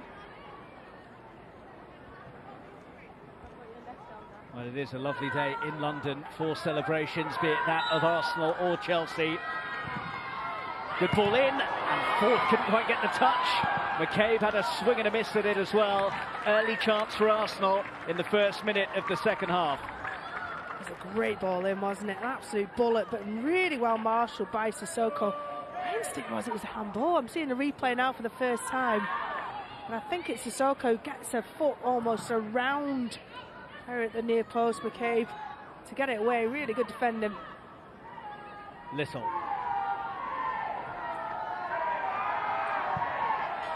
Here's Wubbenmoy. Catley. Miedemar, useful ball. Mead very nearly in. Collects it anyway. Mead across and gathered safely by Arnold. You can see Arsenal's intention from this first minute. Get that ball forwards, get it wide. Beth Mead down that right-hand side in the first half was so effective. You can see they're hunting impacts, Arsenal. There's been another goal at Chelsea. Sam Kerr has scored. It is 2-2. Quite the hit from Sam Kerr, the top scorer in the WSL this season, with a big goal for Chelsea. And that means that Chelsea are back top as things stand, unless Arsenal get one here. Miedemar still going, gets the corner. Wow, that is a stinger, that one, isn't it? What a strike from Sam Kerr. Player of the Year as well, just been awarded. And hitting that form that I think every Chelsea fan wanted when they had one of the world's best strikers signed. It is still within Arsenal's grasp, though, if they can win. And Chelsea don't get another goal, they will be champions. Good looking corner, this time Arnold can't get there, Miedemar can. It will be another Arsenal corner. Got more pace on that corner from Beth Mead, yet an outswinger, but see, she was aiming for the back post. Wubbenmoy, Miedemar does really well to actually direct the ball, and it's Catley who's going to take it, left-footed outswinger. It's a different tactic this time. We recognise that Arnold in goal has been collecting everything in swinger-wise.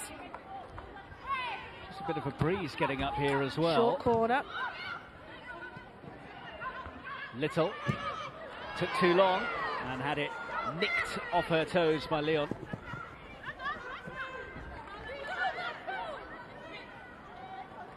Well, everything set piece wise that Arsenal have thrown at West Ham, they've responded brilliantly. From the goalkeeper to the defenders. Miedemar, Mead. Here's Ford. Still Ford. Opens up for the hit. And it nearly came the way of Catley as well. Williamson. Arsenal starting the second half like they mean business.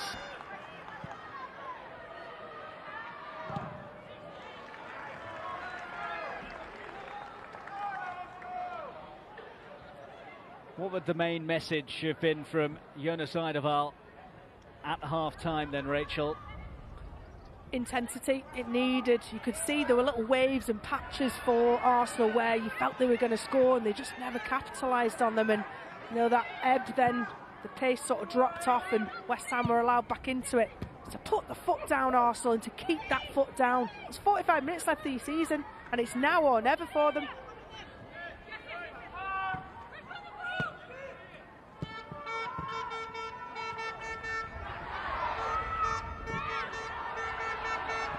Like it went out, but nothing doing from Chloe-Ann Anderson on this near side.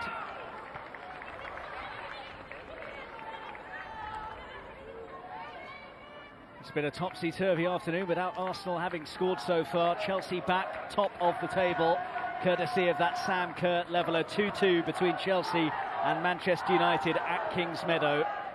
It would really sting if Chelsea were to drop points and Arsenal don't get the title because they don't get the job done here themselves. There'll be some sleepless nights if that does happen. Miedemar surging forwards, useful ball. Ford took it well, couldn't get the hit away. Again, brilliant defending from Sissoko. The ball's still in. It's not gone out for a corner or a throw-in. Still live. Catley. Little. Certainly more of that intensity that you were talking about, Rachel, from Arsenal early on in this second half. And the hit from Miedemar could have gone anywhere, nearly came to Ford. Sissoko will collect. There's such good awareness from Kim Little. As the ball was about to be crossed in, thinking, right, she ain't going to fancy a header, Kim Little. What she does is give herself a bit of space to be able to cushion the ball down for a teammate to have a free strike on it. So clever, Kim Little. Miedemar.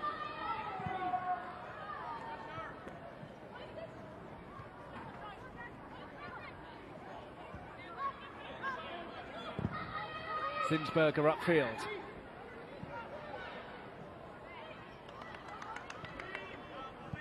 Here's Valti.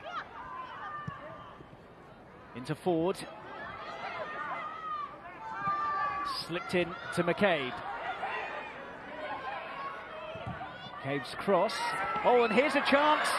Ford! Can't find a way through. Great skill from Miedemar. Brings it down, little touch, little swivel. But what a block. I think it was Grace Fisk who made that block. But again, 3 central defenders all within sort of 5 yards. Making that an iron curtain for them to try and get through Arsenal. Do really well to bunch up and make it difficult to get through. Iron's curtain, I like it.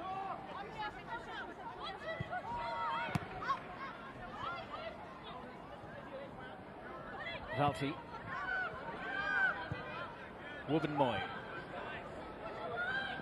Williamson. Sloppy again. Sissoko.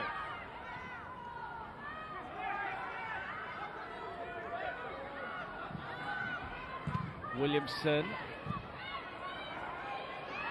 Isagawa.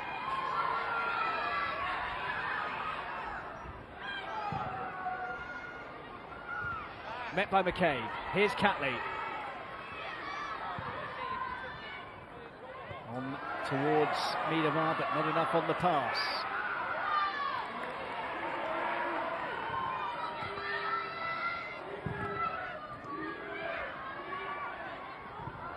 Little.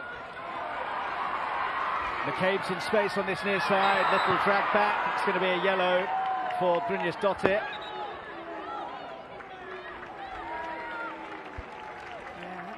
She's done so well, Brynjas Dottir, in this first opening 50-odd minutes against one of the world's best centre midfielders. I mean, so much for Kim Little, should Arsenal go on to win this title.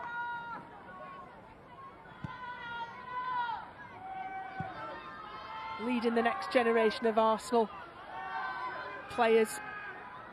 Here is second spell. Here is Little again. Corner. But before the corner is taken, news of another goal at Kingsmeadow.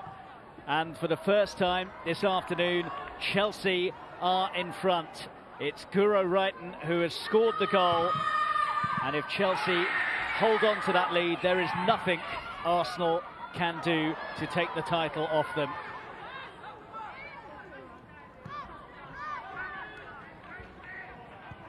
Well, if you thought Jonas Eidevall had a difficult half-time team talk, Emma Hayes, some of the transformations in there, in performances from first to second half with Emma Hayes and her team talks, she's really proves what a fantastic, not only coach, but a manager as well, manager of the emotional situation, the context of the pressure in that game, what the players would feel.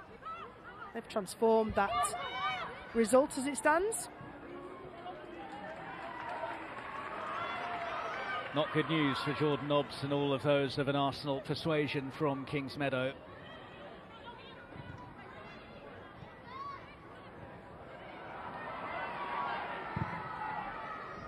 Miedemar's big switch, too big for McCabe.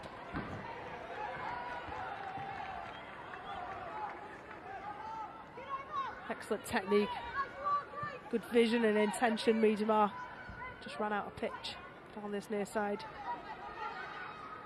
Jonas Eidevall did try to perhaps turn up the heat on Chelsea a bit, saying that they were the team with something to lose. It's not quite been Ferguson and Wenger, but Hayes and Eidevall is simmering nicely.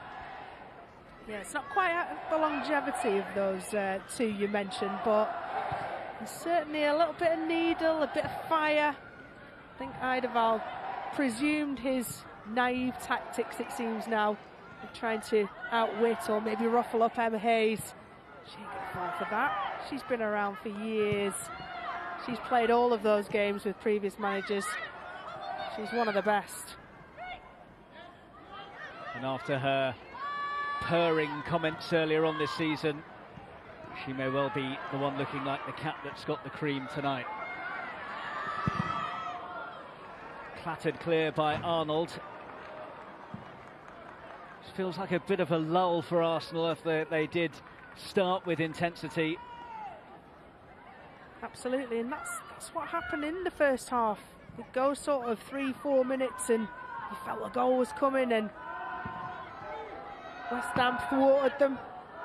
A little bit of finesse required in that final third wasn't there for Arsenal.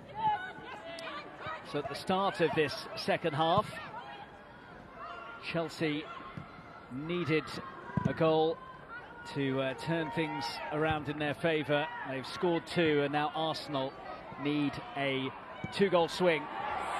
One here for starters, and they're not going to get it from this attack because Mead is offside. It's a tight one. So exactly what Beth Mead was doing, and she ran from the outside and inside and kind of back onside. Yeah, it does look like she did stray off. Good defensive back line from Sissoko. Wonderful movement from Beth Mead, though. She's been involved in 10 WSL goals against West Ham, Beth Mead, one of her favourite opponents. Defending for Arsenal here, and they'll have a corner to defend as well as Catley gets the touch behind. I feel like this place would erupt if West Ham were to get a lead here. They've not had a huge amount to cheer about the inconsistency of West Ham over the last couple of years, I'd suggest. Ollie Harder at the helm, Paul Konchesky in as assistant manager. It's got to be a big lift for the club. He did his A licence to chat with Farrah Williams before, did his A licence with Farrah Williams, did Paul Konchesky.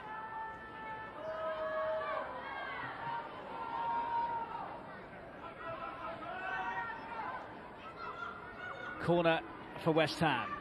Leon delivers. And went out of play before it reached anyone in claret and blue. Can't even imagine how frustrating that is for Ollie Harder, just turned away in displeasure, I would say, at that corner. Change then for Arsenal. Ford is going off. Blackstenius is on, who was subbed herself in the North London derby, and McCabe came on for her. You were saying to me earlier, Rachel, that she wasn't quite at it in that game at the Emirates. Yeah, she didn't. I didn't feel she had the real quality that she has shown, or that she came, with her on a CV. Not quite got up to the speed or the cutting edge of the WSL yet, but she'll have a point to prove after being brought off in the North London derby at the Emirates. Blackstenius, ahead of the Euros this summer, be itching to get on the score sheet, and what a key goal it would be should Arsenal get a lead today.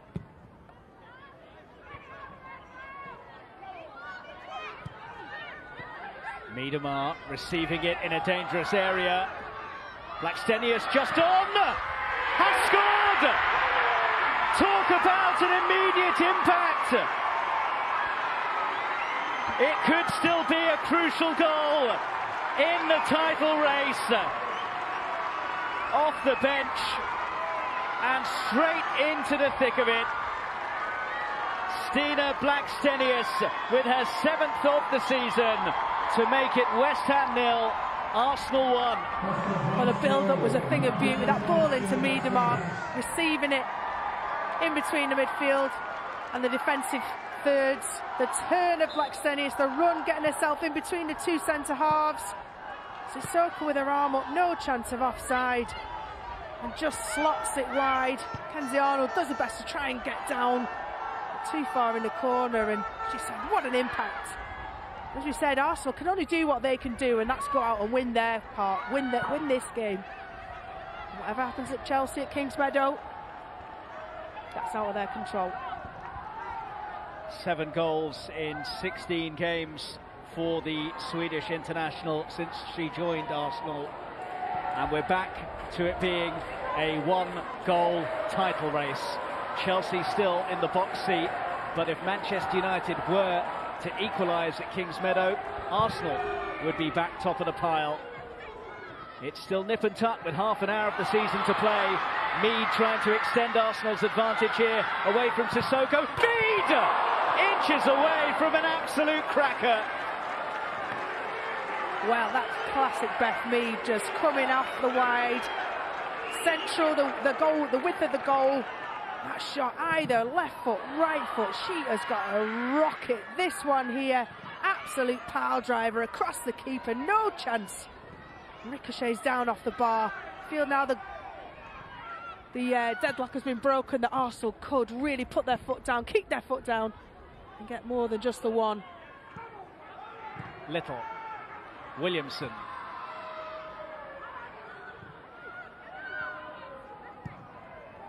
Wubben-Moy.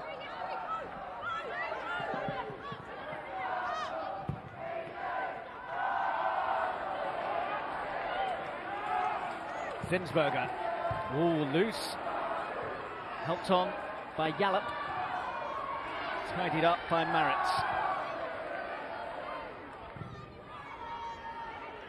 Stenius.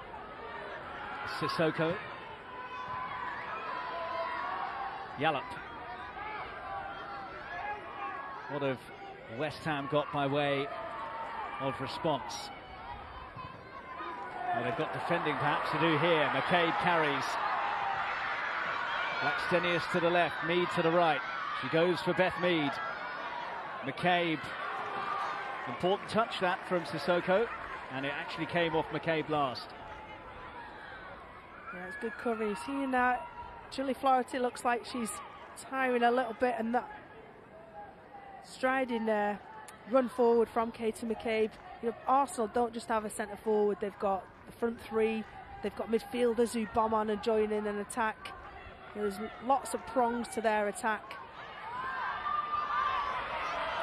Here come Arsenal again. And the hit this time is just wide from Miedema. Yeah, they've got a taste for it now, Arsenal. The goal from Blackstenius, that beautiful straight from Beth Mead that rattled the bar. Half a yard now, and Arsenal players are taking their chances.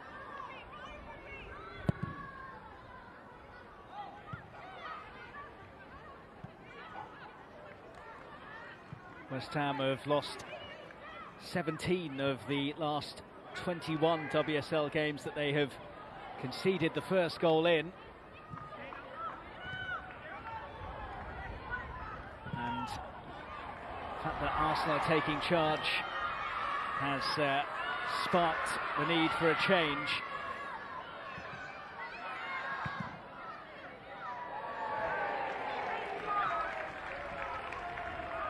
And Wynn is going to depart here, and Katarina Zvikova, who was dropped to the bench this afternoon, is going to come on. Yeah, the Czech Republic international, been pretty much an ever-present this season. Surprised to see her on the bench. Whether it intertwines with her contract finishing at the end of the season, who knows? Catley collects. Miedema on the overlap. Catley! 2-0! Arsenal are keeping up their end of the bargain. Steph Catley gives Arsenal breathing space at West Ham. They are heading towards the 3 points that they need. And focus perhaps now switches to events at Kingsmeadow. West Ham 0, Arsenal 2. That was a wonderful finish. I was right behind it from where we were stood and commentating. Steph Catley, no pressure on the ball, opens up, sees that gap at the near post. No defender got down the line of it, so the keeper still had to cover the whole goal. But this is wonderful technique to get the power, just opens up and slots it high into the corner. We talked about Arsenal having quality from every dimension on the pitch. Steph Catley's played left back today.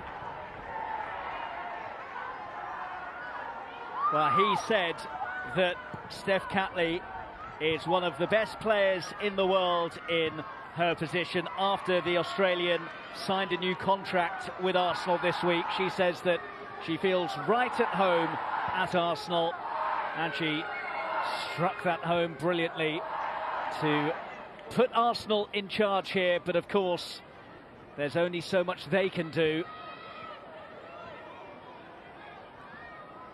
They can go out now and not relax because it's not done and dusted at 2-0, but you feel they're in the groove now, Arsenal, that more goals should come. West Ham look a bit disjointed, a bit tired in their pressing. Well, while Arsenal are in control here, Chelsea have also got themselves a 2-goal lead against Manchester United.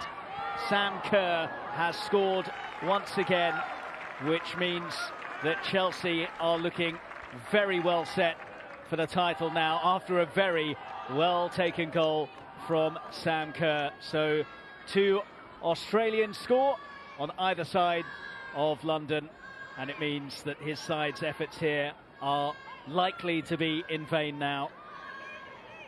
So the celebrations there from Sam Kerr and the entire bench for Chelsea. They think that that is it.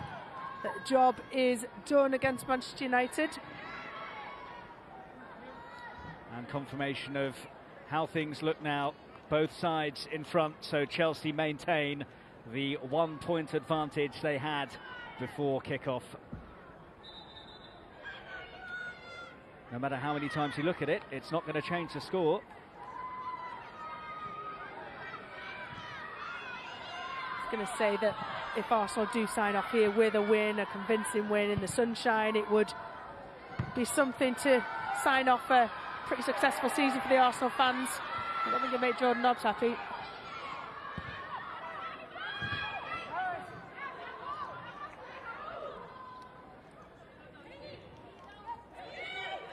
Well, they would finish second despite having only lost 1 game all season. Shows the calibre of this WSL title race. The margin for error is so slim. And they'll reflect on the season where they dropped points. They lost to Birmingham, who have gone down. You know, that is their only loss of the season for Arsenal. And you look at where they've drawn games that they could have won. When it comes down to 1 point in the championship for the race for the title, they've got a better goal difference. You reflect on games where you could have won, you should have won. It's so frustrating. Bounce doesn't do Longhurst any favours there.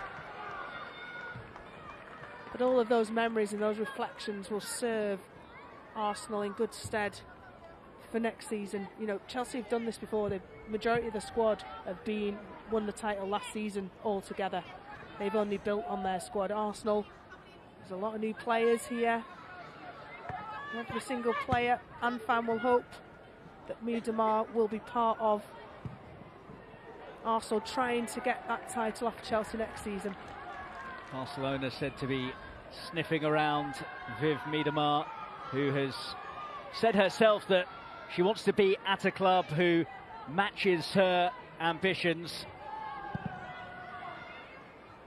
I wonder if the extension of Jonas Eidevall's contract might affect her thinking. Who knows? But Barcelona look like they're going to win anything and everything that's put in front of them, Champions League included. So if you want to win a Champions League and Barcelona come calling, there's no better match. And Miedema is one of the finest strikers, attacking midfielders, whichever you call it, or both, in the world. Zvikova trying to make a quick impact from the bench, just as Blackstenius did, but straight into the palms of Zinsberger.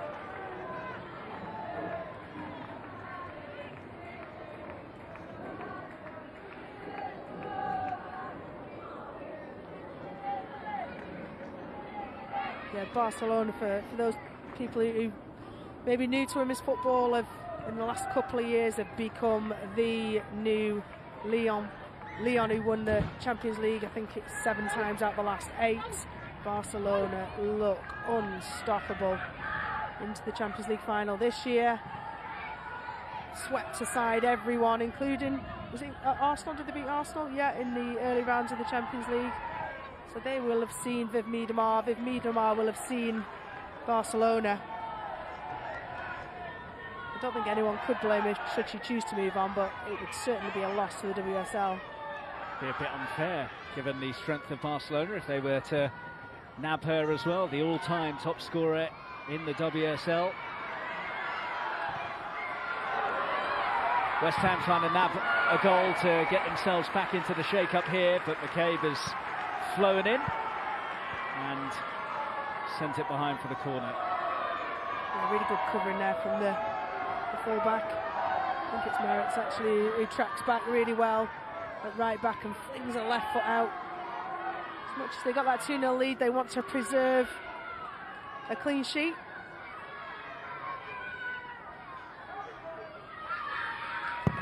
In it goes from Leon. Free header!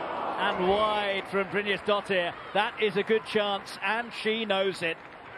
Best chance of the game for West Ham, and you said, didn't we, in the first half corners, that Brynjas Dottir could be a problem for Arsenal. She rose above everyone. Leah Williamson included, who was tasked with marking her, just could not get the header.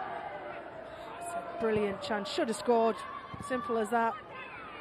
Her last goal came against the other title challengers in the 4-1 WSL defeat at home to Chelsea in March. That's not a bad effort. And it got a touch. This is a good rally from West Ham.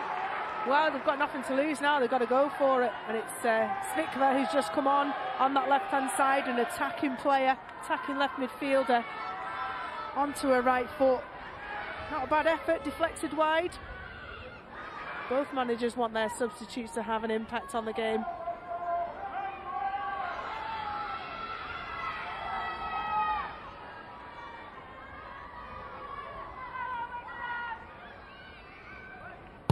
Plenty of movement in the area. Zinsberger's decided to stay.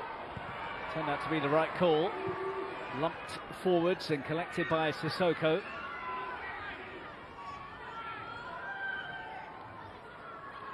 Yallop. Free kick.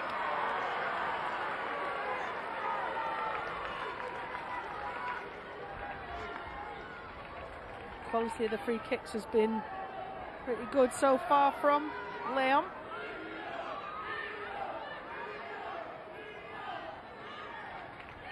No surprises who should be aiming for. Arsenal have to do better. Blockers have got to block Brynjas Dottir.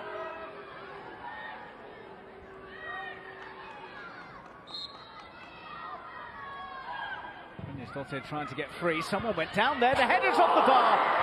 West Ham close to getting back within a goal. Still alive here for them as well, and eventually scrambled behind. It's a goal kick. It could easily have been won back for the home side there. Yeah, it's Jilly Flaherty. He does really well to get clear. She should have hit the target. So unlucky, really, and the scramble doesn't fall in the favour of West Ham. I thought it was going to be a corner. Yallop, who keeps it alive at the back post. Yeah, and it's a tackle from Beth Mead, I think, at the back post. Should have been a corner. But West Ham fans and players will be buoyed by this little spell where they've ramped up the pressure on Arsenal. Looked like Williamson may have actually blocked off Grace Fisk as well, which had West Ham appealing for a penalty. Looked a pretty decent shout as well. They saw a fall to the ground during as the ball was being played. The free kick was being whipped in.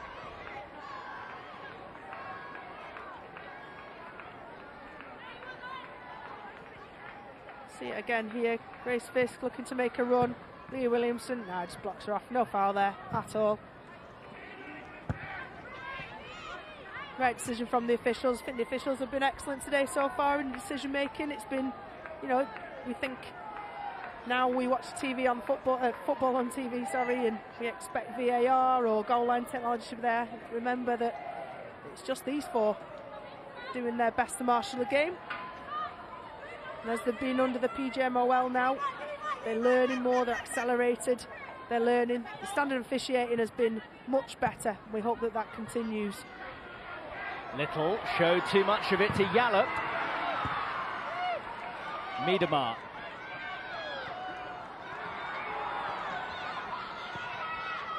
It is to be her last Arsenal appearance. She'd dearly love to mark it with a goal.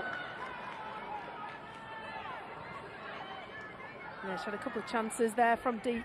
Picked out Beth Mead. Beth Mead just straight offside.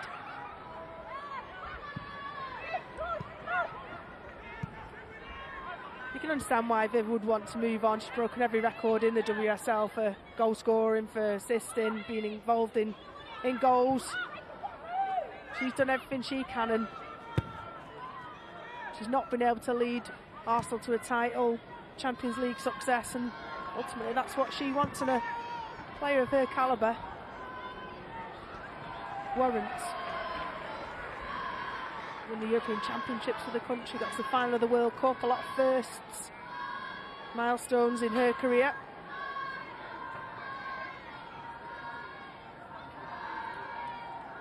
She's not going to be able to pick up the Golden Boot this season. She was 4 behind Sam Kerr before this afternoon, and Kerr's got 2 against Manchester United this afternoon.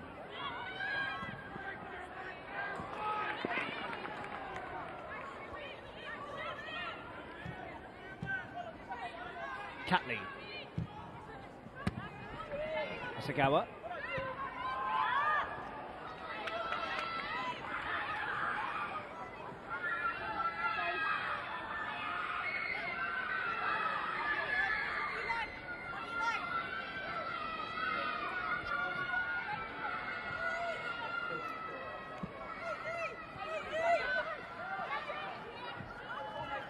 McCabe.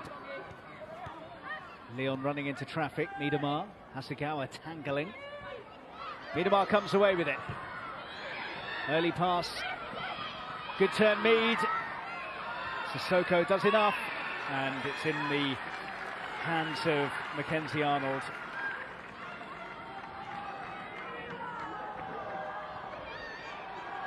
Yallop.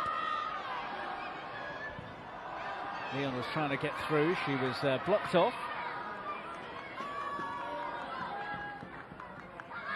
For all the touches in the final third that Beth Mead's had, she's been marshalled exceptionally well by the likes of Sissoko.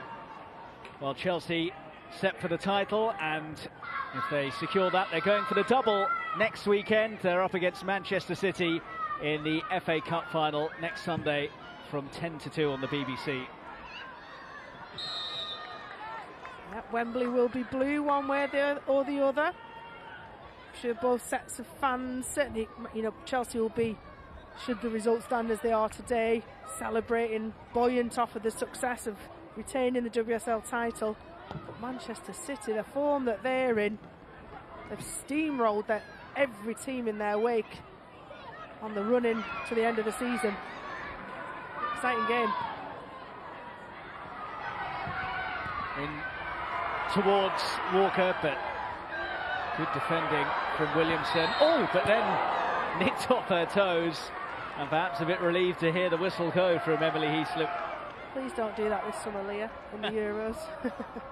I mean, it's great. You've got a confident centre-half, Leah Williamson, England captain. Not around the 8-yard area, thank you.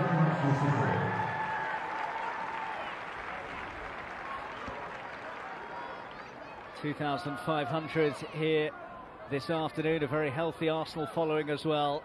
For a minute or two throughout the afternoon, they may have thought it was going to happen, but Chelsea have taken charge of their game against Manchester United, and the victory Arsenal are heading for here doesn't look like it's going to be enough. Miedemar, good carry. And still Miedemar. McCabe.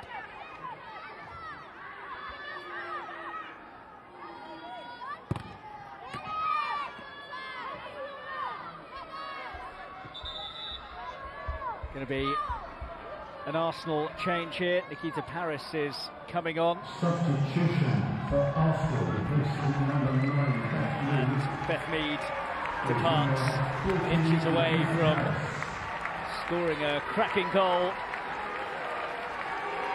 Nikita Paris, who got her first WSL goal against Aston Villa last weekend, is on for the closing stages. Has scored a few against West Ham, whilst in Manchester City colours in the past.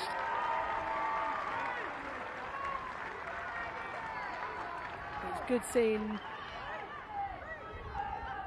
her step up and take the penalty as well to get off the mark, or to get a goal. Been hard to come by for Arsenal. Nikita Paris trying to make a mark for a stake of claim for the England squad for this summer's European Championships. And also Mel Phillis, the 19-year-old, on for West Ham. 15 of her 19 appearances this season have been from the bench. Miedemar, tidied up by Yallop.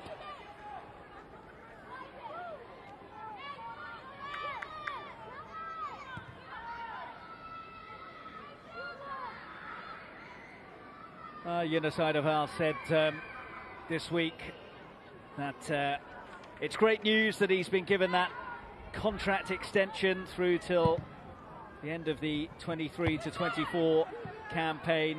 Gives him the chance to continue to work for a club that he loves so much and be around people he really, really likes and achieve things together. While Josh Kroenke said that he's had a fantastic start to his career in England. Just going to fall short in terms of the title race this term. Aiming to finish with a flourish here, and Paris almost on the end of Miedemar's cutback. What a beautiful bit of skill from Viv Miedemar down the left-hand side. Her balance is unbelievable. You sometimes associate really good balance with players with low sense of gravity. You know, she's a tall figure, looks quite rangy, but she's so quick and agile, and beautiful run down the left. Should have ended in a goal for Arsenal.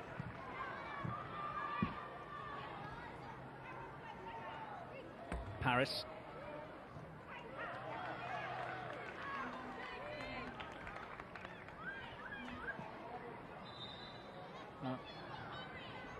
Miedemar with the wonderful work here, which nearly put it on the plate for Paris.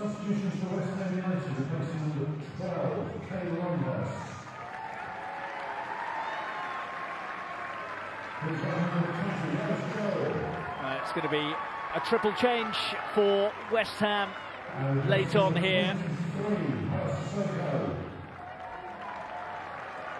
Kate Longhurst getting a warm hug.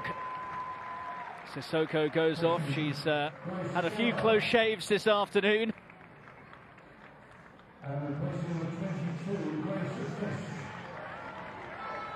And Garard, Hussein and Joel, the three who are on for the final 5 minutes or so.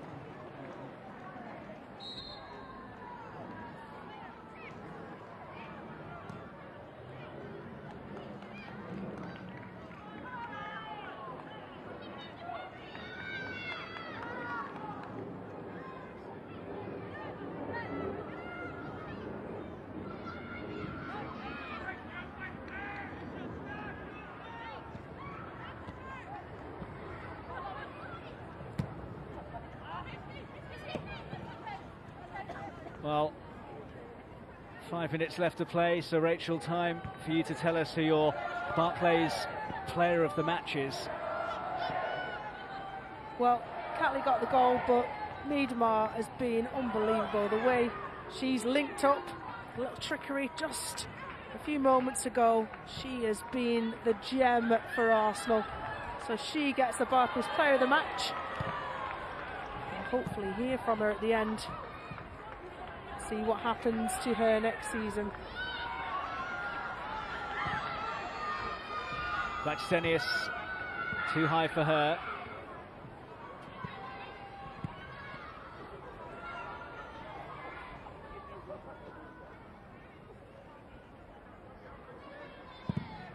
Upfield from Mackenzie Arnold.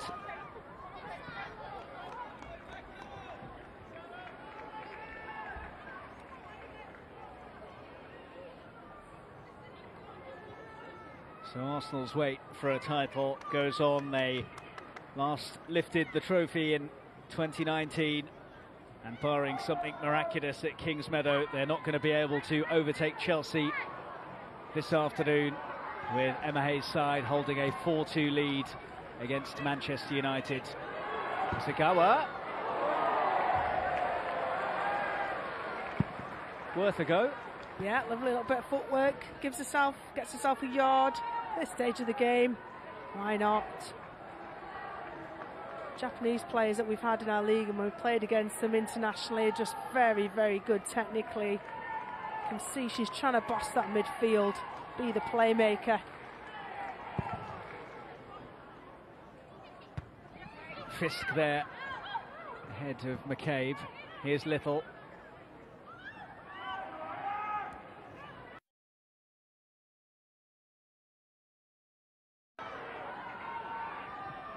Zinsberger.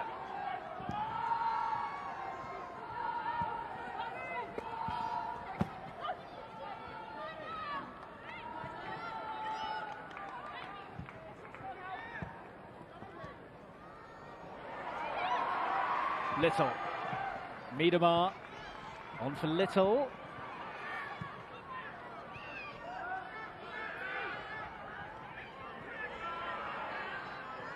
Leon. Worked on nicely for Svitkova.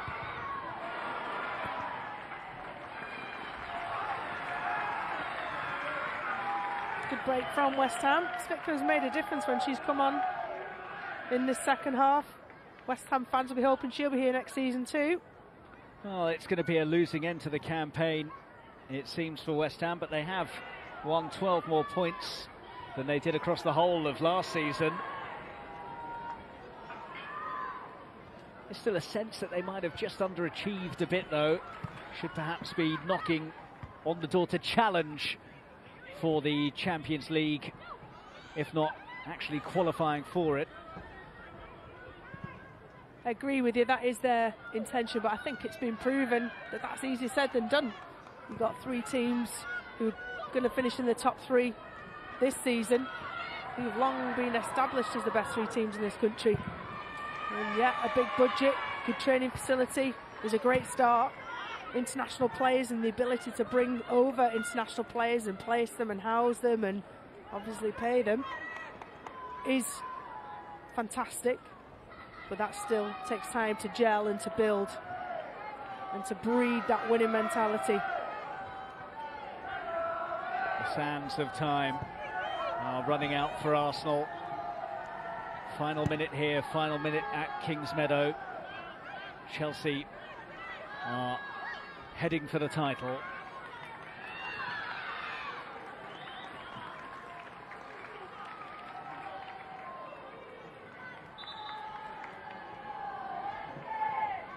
Well, this could be the final farewell to the greatest scorer in WSL history. Vivianne Miedemar's contract expires this summer. She may well be off to pastures new, and it's a sign of her impact in this league that all in attendance here are applauding as she heads off.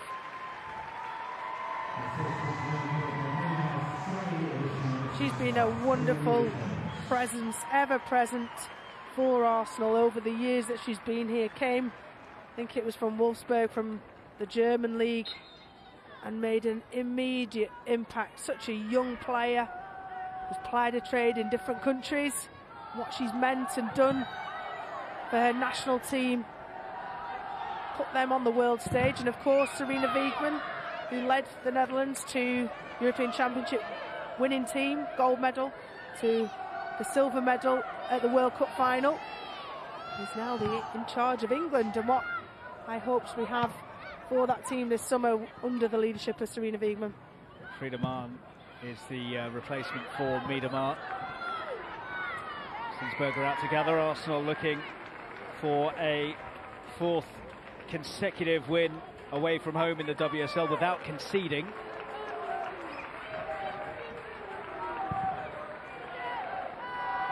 What do you read into Miedema's disposition as she goes off, Rachel? Is that it? Standard Miedema, that. That's as excited and as fair point. Yeah, elaborate as you get as a emotional goodbye. Should it be that? Ice cold in her disposition as well as her finishing.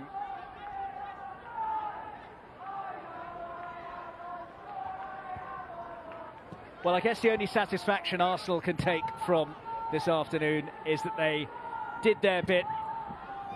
They're going to get the win. They might get another goal. It's Paris who's through. Nikita Paris, surely. Oh, wonderful work from Flaherty to deny Arsenal a 3rd in stoppage time. A beautiful ball, lovely timed run from Nikita Paris. Definitely onside, gets between the 2 centre halves, and Nikita Paris, keeper does well to stall her. Just didn't get a big enough touch, so I had to take 2-3 touches to her left, which allowed Gilly Flaherty to get back and cover that line. That's a wily centre half there, plenty of WSL years under her belt. Does well to save her team. Final 30 seconds of the season then. He delivers. West Ham defend. Another corner.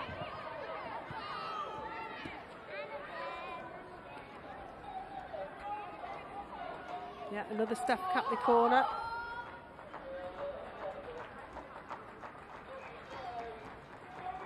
Up close and personal with Catley there, those West Ham fans.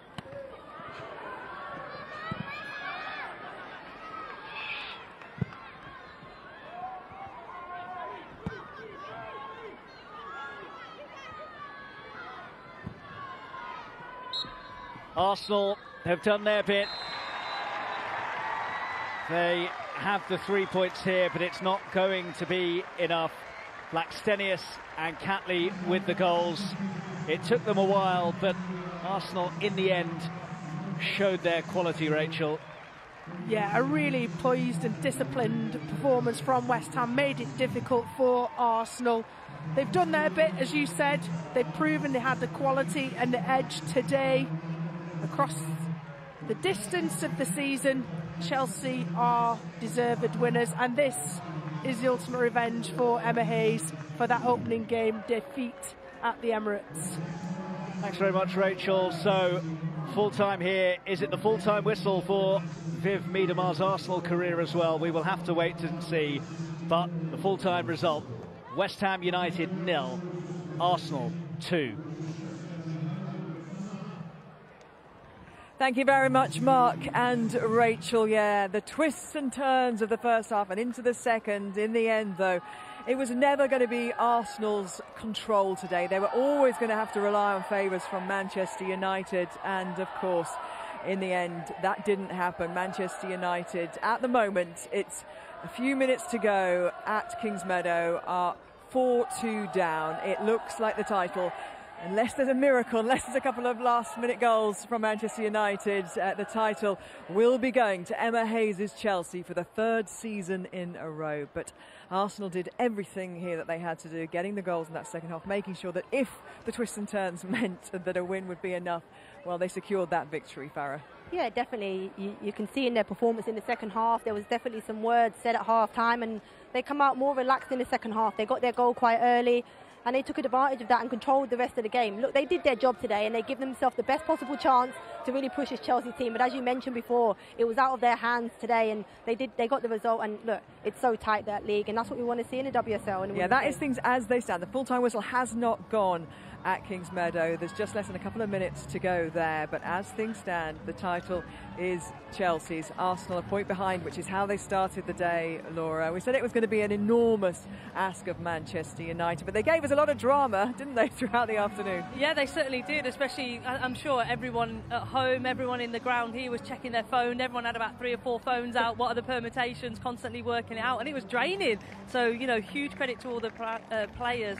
I think Jonas will be saying he's super proud of his team, as will Ollie Harder. Ollie Harder, credit to West Ham. They did not make it easy for Arsenal today. You know, they were very robust, very organised, and made it really, really difficult. Yeah, it was about 62 minutes or so, wasn't it, when that second Sam Kerr goal went in, and you just felt this whole place kind of, the shoulders dropped. There was a bit of deflation because it felt like there that the miracle wasn't going to happen. The team's in a huddle now because this is, of course, as well as for Arsenal being the day that they weren't able to catch Chelsea and win the title. It's the final day of the season for both teams, a long season, a successful season in many ways for Jonas Eidevall in terms of his imprint, what he's come to Arsenal to do, but he will be disappointed to go away from it without a trophy.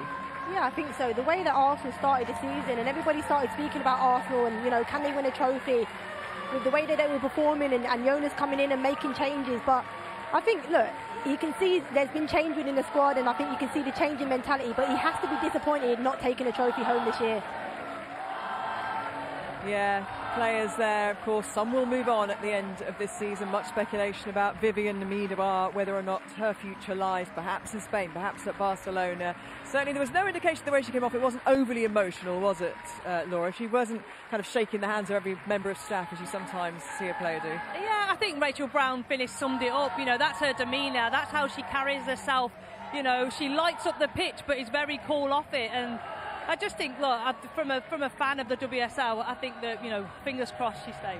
Well, let's tell you that indeed the final whistle has gone. It is full time at Kings Meadow, and that means that Chelsea have won the WSL, and these are the scenes there, the players celebrating another league win, the third in a row. Sam Kerr there with 2 spectacular goals. You'll see those shortly, which really sealed the deal for them. The Football Writers Association Player of the Year, the Golden Boot winner. She's been sublime this season, Farah.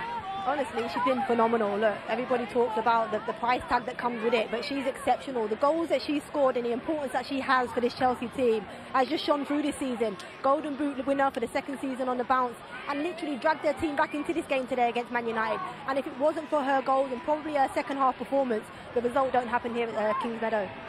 Emma Hayes hugging every single player, Laura, and giving them huge congratulations. They've had to withstand a bit of pressure coming in the latter stages. They started the season with a defeat as well, uncharacteristically, and Emma Hayes, if we know anything about her, she hates losing. Yeah, yeah, she certainly does, and so do most of those players in the dressing room as well. But if you look at their journey throughout this whole season, you know, the amount that they've had to bounce back from, going out in the group stage in the Champions League, the Continental Cup final, so you can see it hasn't been plain sailing. I think this one will mean a little bit more because there's so much competition, so much riding on every game. I've spoken to her as well through the season, and she's talked about how difficult actually she's found managing players in COVID has been, and obviously there were disruptions this season as well, and she, you know, that part of her job is challenging. Obviously it's challenging for any manager, and that's the times I think she's found even more challenging than ever, managing players' personal expectations, managing the personalities. She's got players who hadn't seen families for a long time abroad, and that this season was particularly hard for her. Yeah, most definitely. I think that, you know, if you ask Emma, I think she draws on all of her experiences. Her 10 years that she's had at Chelsea, she will tell you she started slow there and didn't understand players as well as she does now. And I think she would have drawn, as I mentioned, on those experiences and really helped drag these players through that. Because, look, it's been difficult, not just for footballers, but everybody in society with what went on with COVID. So it's been a difficult couple of years. But she certainly played a key part in helping these Chelsea players get through those moments. Great scenes there at Kings Meadow because there were nervous times there in the first half as well. They went into the break 2-1 down to Manchester United, and then they came back out obviously with Emma Hayes having read them the riot act at half-time and got themselves back on the score sheet, and it was Sam Kerr who did that. And I think we've probably got time to show you now her absolutely tremendous volley, the first of her goals, Farah. Yeah, look, truly unbelievable. Emma Hayes, I mean, I'd love to have been a fly on the wall in the dressing room to see what she said, to get the reaction that she did from her players. But we can see here, this goal from Sam Kerr, I think it's the first from outside the box, just the way she reacts, balls up in the air, a left foot volley from outside the box to bring her team back into the game. Unbelievable. I mean, fantastic strike from me. Potential goal of the season on the final day of the season, Laura. Definitely. And that's her non-preferred foot. The way she strikes it, and the power that she gets, and I just think she leads this team. And there's Whiten's goal again. She's been huge this second half of the season. Well, while we were enjoying that, arguably the player Kerr's of the pitch second. here, certainly this afternoon. Oh, we're seeing another one. Sam Kerr's second to finish the game off. Unbelievable finish. Look, the way she just takes that, recognises the keeper off the line and puts it into an empty net is fantastic. And as I mentioned, she's pulled her team through this today. Well, they are the scenes at Kingsmeadow. Bringing you right back here, though, to Victoria Road. Vivianne Miedemar has joined us in the studio. I mean, it's commiserations, it's congratulations. Commiserations, obviously, that things didn't pan out at Kingsmeadow for Arsenal. Congratulations on being the player of the match. And obviously, the mood, I guess, is kind of mixed, isn't it? You know, you did what you had to do here, but you can't control what's gone on there. What was said in the huddle? I mean, not that much, to be honest. I think all we could do today was win, and we done that. And congratulations to Chelsea. They've been amazing again this season, and yeah, we just came out short today. But you had to push them, you know, and that last run that you've had through this season and not conceded a goal now for 6 games, that run has pushed Chelsea to have to perform brilliantly every week. Yeah, I mean, I think it's great for the league. I think I said that last week as well. Looking back, we obviously gave it away against Birmingham, which is a shame. But yeah, it's good for the league, and I hope that that the club can give them a run again next year. Tell us a little bit about what Jonas Eidevall has done this season with this squad of players, and how you finished the season differently to how you started it. I think we were off to a flyer, to be fair. I think we struggled in November, December, maybe January. Obviously, him coming in have changed a couple of things. We had girls coming back from the Olympics, and yeah, as you said, the last couple of games we were just back in that rhythm, and we had the results. But yeah, I mean, we're not really getting anything for it right now. No trophies to lift this season. And what about you personally? So much speculation about your future and whether it will be with Arsenal next season. What can you tell us right now? Not really anything, to be honest. I was focused on today, focused on finishing the season well, and yeah, from now on I've got a couple of weeks holiday, and I hope I can make a decision then. And what does that decision for you look like in terms of, you know, whether you leave Arsenal or whether you're going to stay here and commit yourself? Has Jonas Eidevall extending his contract affected any of your thinking? No, not really. I mean, I'm obviously, I'm speaking with Jonas, I'm speaking with the club. I really want to win titles, and I mean, obviously this year we haven't won anything, so I think that's just a decision that I need to make. And if I feel like the club is moving into the right direction, then maybe 1 or 2 more years, but at this moment I've got no idea. Okay, thank you for coming to talk to us today, and enjoy your downtime before another business. Thank you very much. Thank you very much. Thank you. So Vivianne Miedemar, the highlight, I guess, so many of her brilliant skill on show today. You know, she's been an absolute star, hasn't she, this season? Ended up 6 goals behind Sam Kerr, but always a player that Arsenal look to change a game. Most definitely in her performance. Another player of the match performance again today. And look, the reason why she hasn't got as many goals, Arsenal have had to bring her into a deeper role, and she's now become the supplier of the goals. She's assisting goals and still trying to get goals for this team. But you heard there in her interview, she's a winner and she wants to win titles. And for that reason, unless Arsenal can strengthen and really bring in some big players, I'm not sure she'll stay at this club for another couple of seasons. Well, we'll obviously be asking Jonas Eidevall about that, what he knows about next season in terms of who he can bring in. I think will be crucial, won't it, to that decision? And you understand it as well from a player with enormous ambition. Yeah, definitely. I think, you know, she lights up this WSL, and I think that you can see on her disappointment, you know, walking. She's been so close, but again, like what we spoke about, when you've retired, you look back and those moments could make the difference, and you want something to show for it. And she's a fantastic player, world-class player, and she deserves to have something to show for it. So I'm sure that it's on a lot of things. It's not just about recruitment, it's about a lot of things, how they're going to move forward. Yeah, and she never really shows too much emotion, win, lose or draw, does she? She's a very kind of zen-like player in many ways, never gets too excited, never gets too upset. But there will be emotion attached to Arsenal. She's enjoyed her time here. She's probably also enjoyed the lifestyle and living in London. And that, you know, all those things come into play, don't they? It's taking what stage of your career you take another step forwards. Yeah, and we forget how young she is. What is she, 24, 25? So it feels like she's been around for ages. It does, and she simply is world class. I can't say that enough. But, you know, it's a joy to watch her. I asked Farah earlier, where would you play her? And Farah's response was, I'll play her anywhere she wants. She's that phenomenal, isn't she? But she's that important to Arsenal. If you were Arsenal Football Club, you would be literally throwing anything and everything. Doing anything to keep I think she's showing a little bit of emotion here. I think you can see this is, you know, okay, she's smiling here, but I think she looks sad. I think she knows where, you know, her time is probably done. Farah, you think she's off? I do, because I think she's a winner, and I think she wants to go and win trophies, Champions League, league titles. Well, that was the one thing she said then, wasn't it? No trophies, and that for her is disappointing.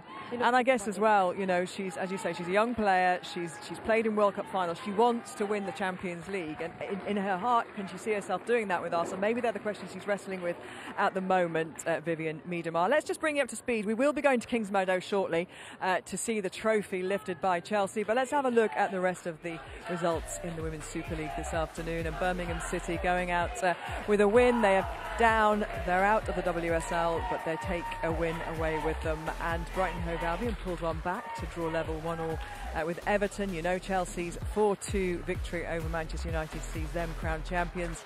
Manchester City on an incredible run. I think 13 wins on the bounce now for them is sealed with a 4-0 win at Reading, and Tottenham Hotspur also finished with a win 1-0 over Leicester. And we got 2 goals in the second half here at Victoria Road to see Arsenal finish their season with a win. And this is the way the table finishes then, with Chelsea champions for the 3rd season in a row, just a point ahead of Jonas Eidevall's Arsenal. And a bit of a gap there to Manchester City, who, though in that form they're in, will be taking that to Wembley next week for the FA Cup final. Birmingham City relegated before today, but finishing with a win. I'm sure, Laura, they will be back, won't they? Yeah, I think so. I think Darren Carter, I hope Darren Carter signs a new contract. I really feel like he's so proud to manage that club, and there's something extra about it. When you have a manager that's a club legend, there's something extra that you can give your players. I think the players play for him, but now it's about the club making decisions to back them, keep them at a level that they can come straight back up, but it is a tough ask to come straight back up. OK, let's show you the goals from the second half here, and Blackstenius was on the pitch for all of about 15 seconds, Farah, when she got the opportunity to start the goals off for Arsenal. She certainly made an impact, and you see the ball through here. It was her take, the way she took the ball, just softened the ball off so she was able to execute. It just allowed her to be, you know, well balanced. You see the touch here, beautiful touch, and then just well balanced to pass it into the back of the net. Yeah, she's perhaps not got as many goals you might have expected through the season. It's taken time to bed in. Yeah, it has, and I think also the first thing we saw was, is she offside? Because, you know, we used to, Blackstenius, I think, to take her game to the next level, she leads the line well, but sometimes she can be critical of being offside too many times. But that time was fantastic, and that's what they needed at that time. Yeah, and it was quite remarkable, really. Literally on the pitch, first touch, goal, just the way you kind of want it. And as a manager, Jonas Eidevall's going, yeah, I knew that. That was a brilliant substitution, and it kind of then it made Arsenal relax, didn't it? Because they'd had chances in the first half, but they were snatching at things, and suddenly things started to flow a little bit more like Arsenal that we've seen over the last couple of months. Yeah, definitely. Look, her finish was so composed. I think it just composed the rest of the team. It relaxed them, it allowed them to play and obviously push on to get that second goal. So, which came from Steph Catley. Yeah, from fullback, and she's done this, you know, throughout the season, joined in from fullback, and she'll be pleased to get this in. I mean, she passed it into the top corner, used the defender as a guide to just take it past her. But you can see here, initially we thought it was a foul, but it didn't, you know, on the replay it doesn't show that, but it's a great finish here. She just passes it into the top corner, uses a defender to just guide it round her. It's a great selection of technique, isn't it? So many times we've seen players smash the ball, but again, to use that inside of her foot and just to put it top corner is probably the only space on that near post that she could have finished. It was fantastic. We've seen her how dangerous she is from free kicks earlier on in the season, but that was a superb finish. Yeah, and the Arsenal fans celebrating their team's victory here, but obviously knowing at this point in the game that already Chelsea were 4-2 up, and the dream was ebbing away from them, and the shoulders are kind of slipping well. And here is their manager, Jonas Eidevall, has joined us in the studio. Hi. Jonas, good to see you. Congratulations on the win and on the season, but obviously ultimately it was never in your hands today, so that must have been quite a frustrating kind of victory if there ever was one. Yeah, it feels very empty right now. I'm very proud of the players, how they handled this occasion here today. It's obviously been a tough week for us with a lot of matches, but I think we have been phenomenal. We have showed a really, really good level, and when you take 55 points in the league, I think you you know you also can win the league, and just feel empty that we didn't do it. And it was going your way at half-time, even though you hadn't scored a goal. Manchester United were doing the business over there at Kingsmeadow. How much was that kind of playing into your thinking about the second half? What was going on in the dressing room at that point? Not a lot. Obviously, you can feel the whole atmosphere in here at the stadium. Yeah, but you feel the tension of it, and I mean, you basically love that, and you could feel it when we scored the first goal, and it was great to see how the players reacted under that pressure, and I'm really proud of that. Yeah, because it didn't feel in the first half quite like the smooth Arsenal we've seen of late, and there was a certain tension there in the players, and perhaps even you were kind of a little bit more nervous than normal. We were stood right above you, and it felt like that first goal was needed just to kind of calm things down.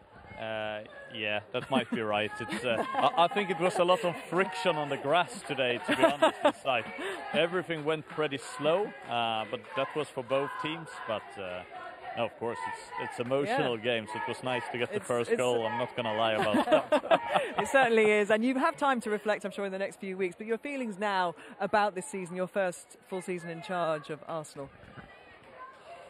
It's so hard to summarize it at this moment, because one part of me is really, really proud of it, what we achieved, and go on and take 55 points and really challenge for the title. And I mean, we're pretty close being unbeaten for the whole season. And another part just feels empty, that we didn't get to lift a trophy for all that hard work. And I just think the players would have deserved that so much, but that's the thing in life. Sometimes you need to work harder for things, and this is a test for us. So we need to keep on believing, and we need to up our game for next season. It's nothing else we can do. How close are you to bringing players in? Have you earmarked or kind of got players that you're looking at that you're going to strengthen the squad for next season? Of course, I think all football clubs are looking for that when it comes to a transfer window. We will have some players going out, some players going in, and the ambition is that we're going to be stronger next season. I spoke to Vivian Wiedemar about her future. What did she say? Would it surprise you that she didn't really tell us much at all? She said she doesn't know, and she's got to have conversations with you. She's got to talk to the club. There is speculation, of course, that it's her time to move on, and she's an ambitious player. She's a world-class player. I'm pretty sure you're going to tell me that you're going to do everything you can to keep hold of her. I think some of the things Viv does today, it's astonishing. It's a stellar performance. It's I really think you see she's on a level when she does things that no one is in the league. But our ambition is the same. We want to keep her. We want to try and do our very best to do it. But so you'll do everything you can to keep her. Of course, of course. I think if we wouldn't, we would probably be both blind and deaf to see the performances.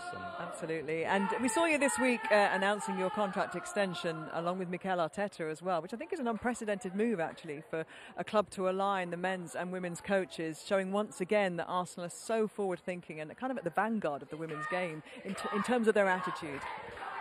The club is absolutely great. It's you feel the support all the way from the supporters to the staff, but also to the whole management and the board. They've been with us all the time, and what is, I mean, so reassuring when you work with that is, of course, we wanted to have success here short term, but we're also very committed to achieving things long term. So that we didn't win the trophy today, it doesn't change anything for our ambitions for next season. It's that remains constant, and I think that it's so important in a volatile world like football is, that you keep your target on the long-term goals still. Yeah, Jonas, we've seen you excited on the touchline. We've seen you looking frustrated on the touchline. We've seen you laughing, almost close to tears. You know, you're a brilliantly expressive manager, and we've really enjoyed that this season and seeing you. Have you enjoyed this last season? Yeah, I've enjoyed and the whole experience with WSL. Of course, I've done. I love being here in England and so on.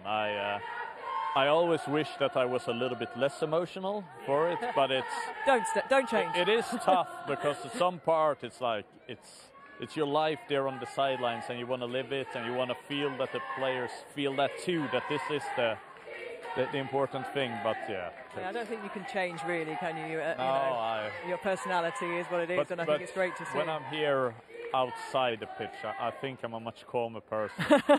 I think that sometimes I hope what the players and other people that work with me can see, that I'm not only this maniac on the pitch line, that I actually have another side to myself as well. Well, listen, have a good downtime, have a good rest, and maybe we'll see you on our coverage of the Euros. Maybe come and join us in the studio during the Euros at some point. Would be lovely. Okay, we'll make it happen. Gabby can make anything happen. Not sure about that. Jonas, thank you so much, and congratulations. I know it feels right now a little bit deflating to not lift a trophy, but well done this season. All right. Thank you you. too. Thank you very much. Thank you.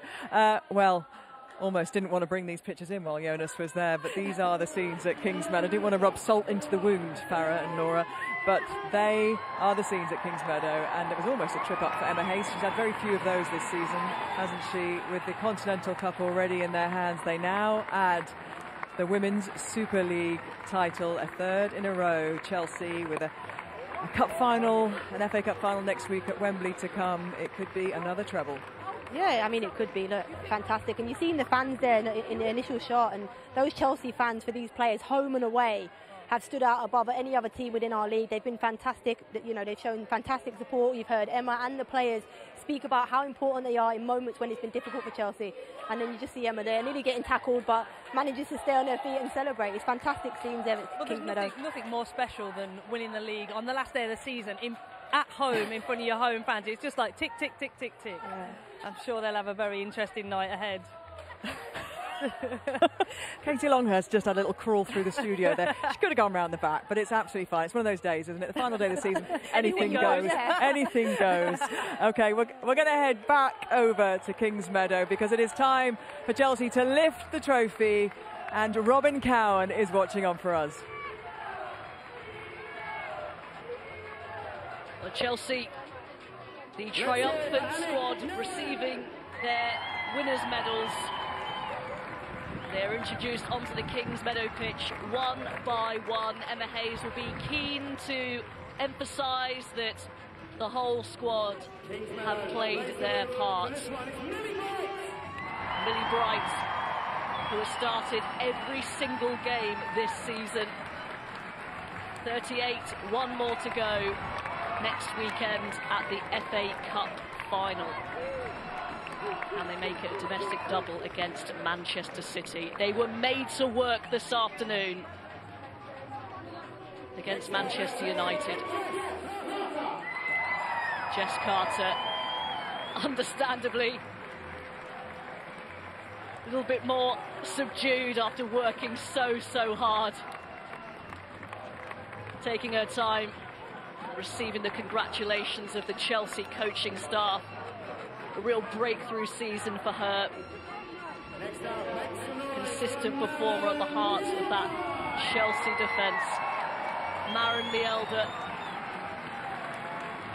club stalwart, but just 4 sub-appearances in the WSL this season, but certainly would have played her part as a strong voice off the pitch.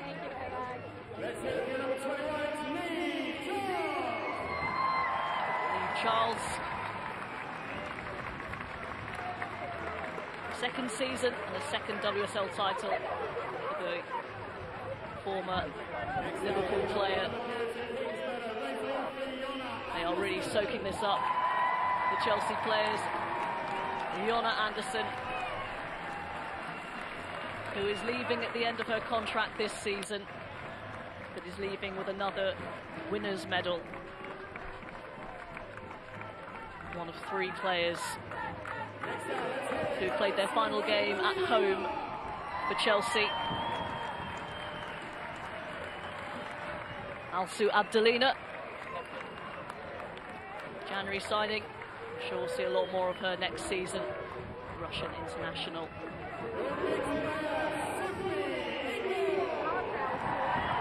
The Wales captain Sophie Ingle is next. 3rd WSL title for her. In the Chelsea shirt.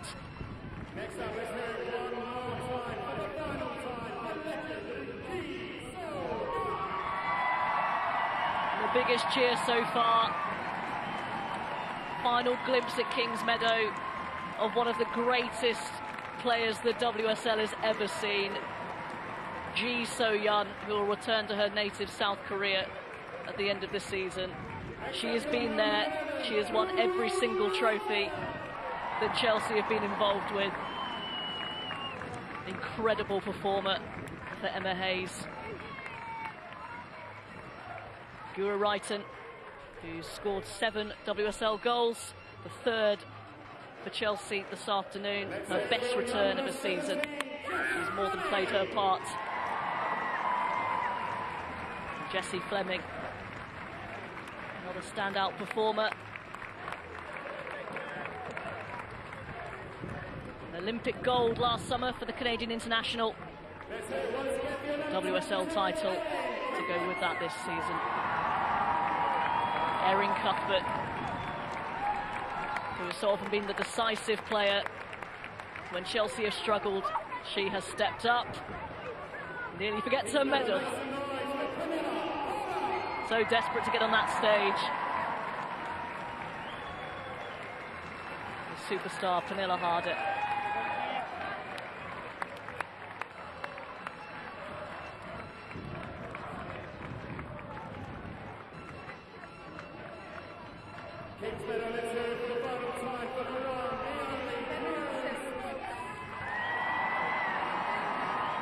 The club's longest serving player, Drew Spence, been at the club, made her debut in 2009. A 12th trophy for the club for her.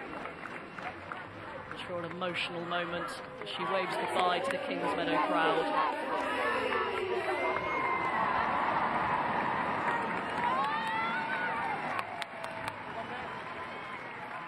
Beth England, bit of a stop-start season, but has scored some decisive goals.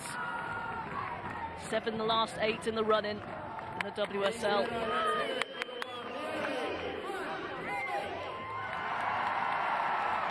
A wonderful sight to see Fran Kirby, who has missed the second half of the season with a fatigue problem. I'm sure all our hopes and wishes are that she will be available sooner rather than later, perhaps for the Euros with England. We'll just have to wait and see. Great to see her being a part of the celebrations. Lauren James, time limited this season, but really exciting player, and hopefully we'll see a little bit more of her next season.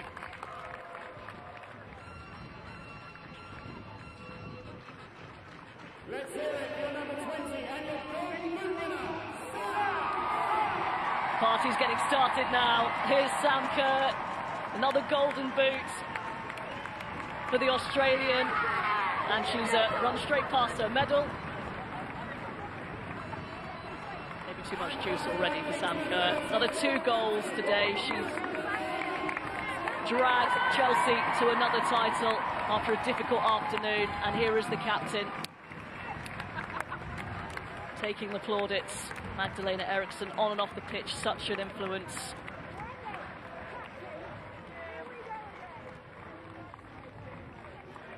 It is nearly time.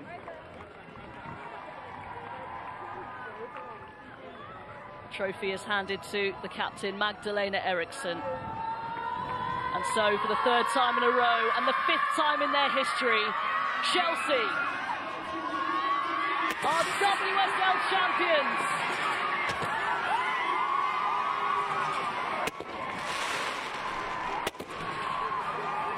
Well, great scenes there at Kings Meadow, and congratulations Emma Hayes and Chelsea.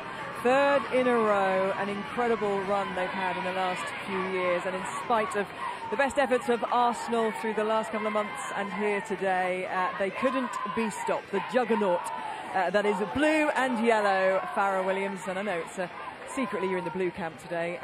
Obviously thrilled for Emma Hayes and for Chelsea. Yeah, definitely. Look, I think they've been impressive throughout the season. Obviously got off to a really slow start against Arsenal, and I think since then they've really, bounced back from that game, and I think the game and the celebrations from that opening game really hurt Emma Hayes, and I think that it hurt the team as well, and I think they've proved that through the season, and they've been, so consistent and, look, deserving winners at the end of this title. And we've had Beth Mead alongside us, ready to chat to. Unfortunately, we had to put you through that. I'm really sorry about that, Beth. That was a bit cruel of us. Congratulations on today's victory. Commiserations that things didn't go your way with regard to Manchester United getting some kind of result there at Kings Meadow. How hard was that today? In the first half, it looked like there was a bit of tension and a bit of nerves that were kind of creeping into the performance. Yeah, I think in the first half we weren't patient. We were rushing things, playing forward too quickly. You could obviously say we were a little bit nervous. Then obviously you go in at half-time, you hear Chelsea are down 2-1, so it gives you a glimmer of hope. And then, I think we played some good football second half, and obviously we got our rewards in the goals, but unfortunately it was out of our control today. You personally have had a fantastic season in terms of 8 assists, 14 goals. Was there a reaction inside you after that Olympic experience and not making Tokyo that kind of kicked you into a different gear? It looks from the outside like you're in a different gear this season.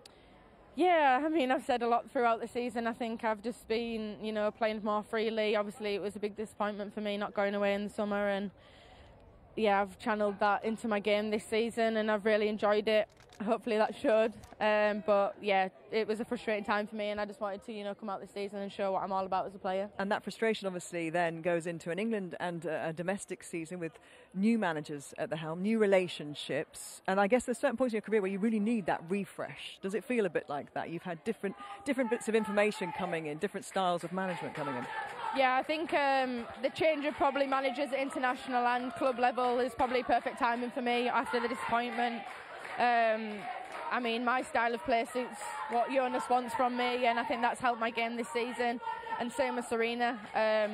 I would like to say I'm a confidence player, and I've been given a lot of confidence from my managers this season, and that's really helped me on the pitch. So let's turn our attention to what's going to happen this summer as well. You're just saying there, you've got about a week off. Lucky you. Yeah.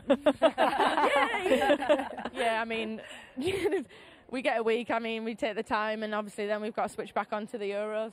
And you'll be back in camp with England and building up towards what could be a remarkable summer for the women's game. We've just seen the WSL with coverage like it's never had before, and then there's going to be wall-to-wall women's football for a month. Yeah, exciting times. Yeah, I'm super excited. Obviously, if selected and in the squad, then yeah, super excited to get involved, and hopefully we can play really well as an England team. And I know you're being modest, but I think I put money on that. I was going to say, do we still have to say those lines? I just never trust the process sometimes. So until I get that phone call, I'm not saying I'm in the squad. Have a great holiday, stay fit, Thank you. and we'll hopefully see you doing brilliantly in the summer as well. Beth Yeah. Mead there. We've got more women's football coming your way, of course, next weekend. There's a double for you, the men's on Saturday and then the women's FA Cup final on Sunday. Before any leagues anywhere in the world came the FA Cup. Chelsea through to another FA Cup final. Liverpool, their quadruple is still alive. The FA Cup finals, live on the BBC. And that has sent Chelsea to Wembley. City lead, and it's Ellen White. With Chelsea versus Manchester City in the women's. The momentous Wembley day. And Chelsea versus Liverpool in the men's. Starts Saturday from 4 on BBC One and iPlayer. And what a cracking final that could be, because Manchester City's form has been, well, they've been a juggernaut. If they'd started that kind of form a little bit earlier, they would have been in the picture today. 13 wins on the bounce for them, hardly conceded a goal. And then you've got Chelsea off the back of their result today. It promises to be a very juicy final. Yeah, it's going to be a fantastic final. Look, Manchester City are in fantastic form. Chelsea are probably drained. They've had to win every game now until for the last 4 or 5 weeks in order to win today and take that title. So I think it's going to be a fantastic game. Man City also have the psychological edge now that they beat Chelsea in the cup final a few months ago. So I think going into this final, they'll have that little bit of an edge. Are you with Farah on that? Yeah, I think so. I think also Chelsea were really disappointed on that day, the way they performed. They didn't show up. They allowed Man City to really dominate that second half. So on the back of today and everything, they'll be raring to go. And both teams have goal scorers. This is not going to be 0-0, and this is going to be 3-3, 4-4. They have goal scorers that are in form. We're going to extra time by the sounds of it. So much fun this afternoon, experiencing the drama and the ups and downs and the ebbs and flows of that match with you two. Thank you so much, Laura Bassett and Farrah Williams, for being with us and being with us all season, enjoying this fantastic WSL.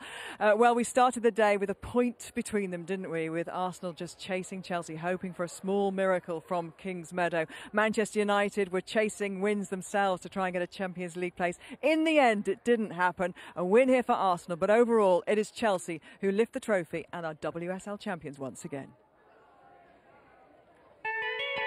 So here we go then.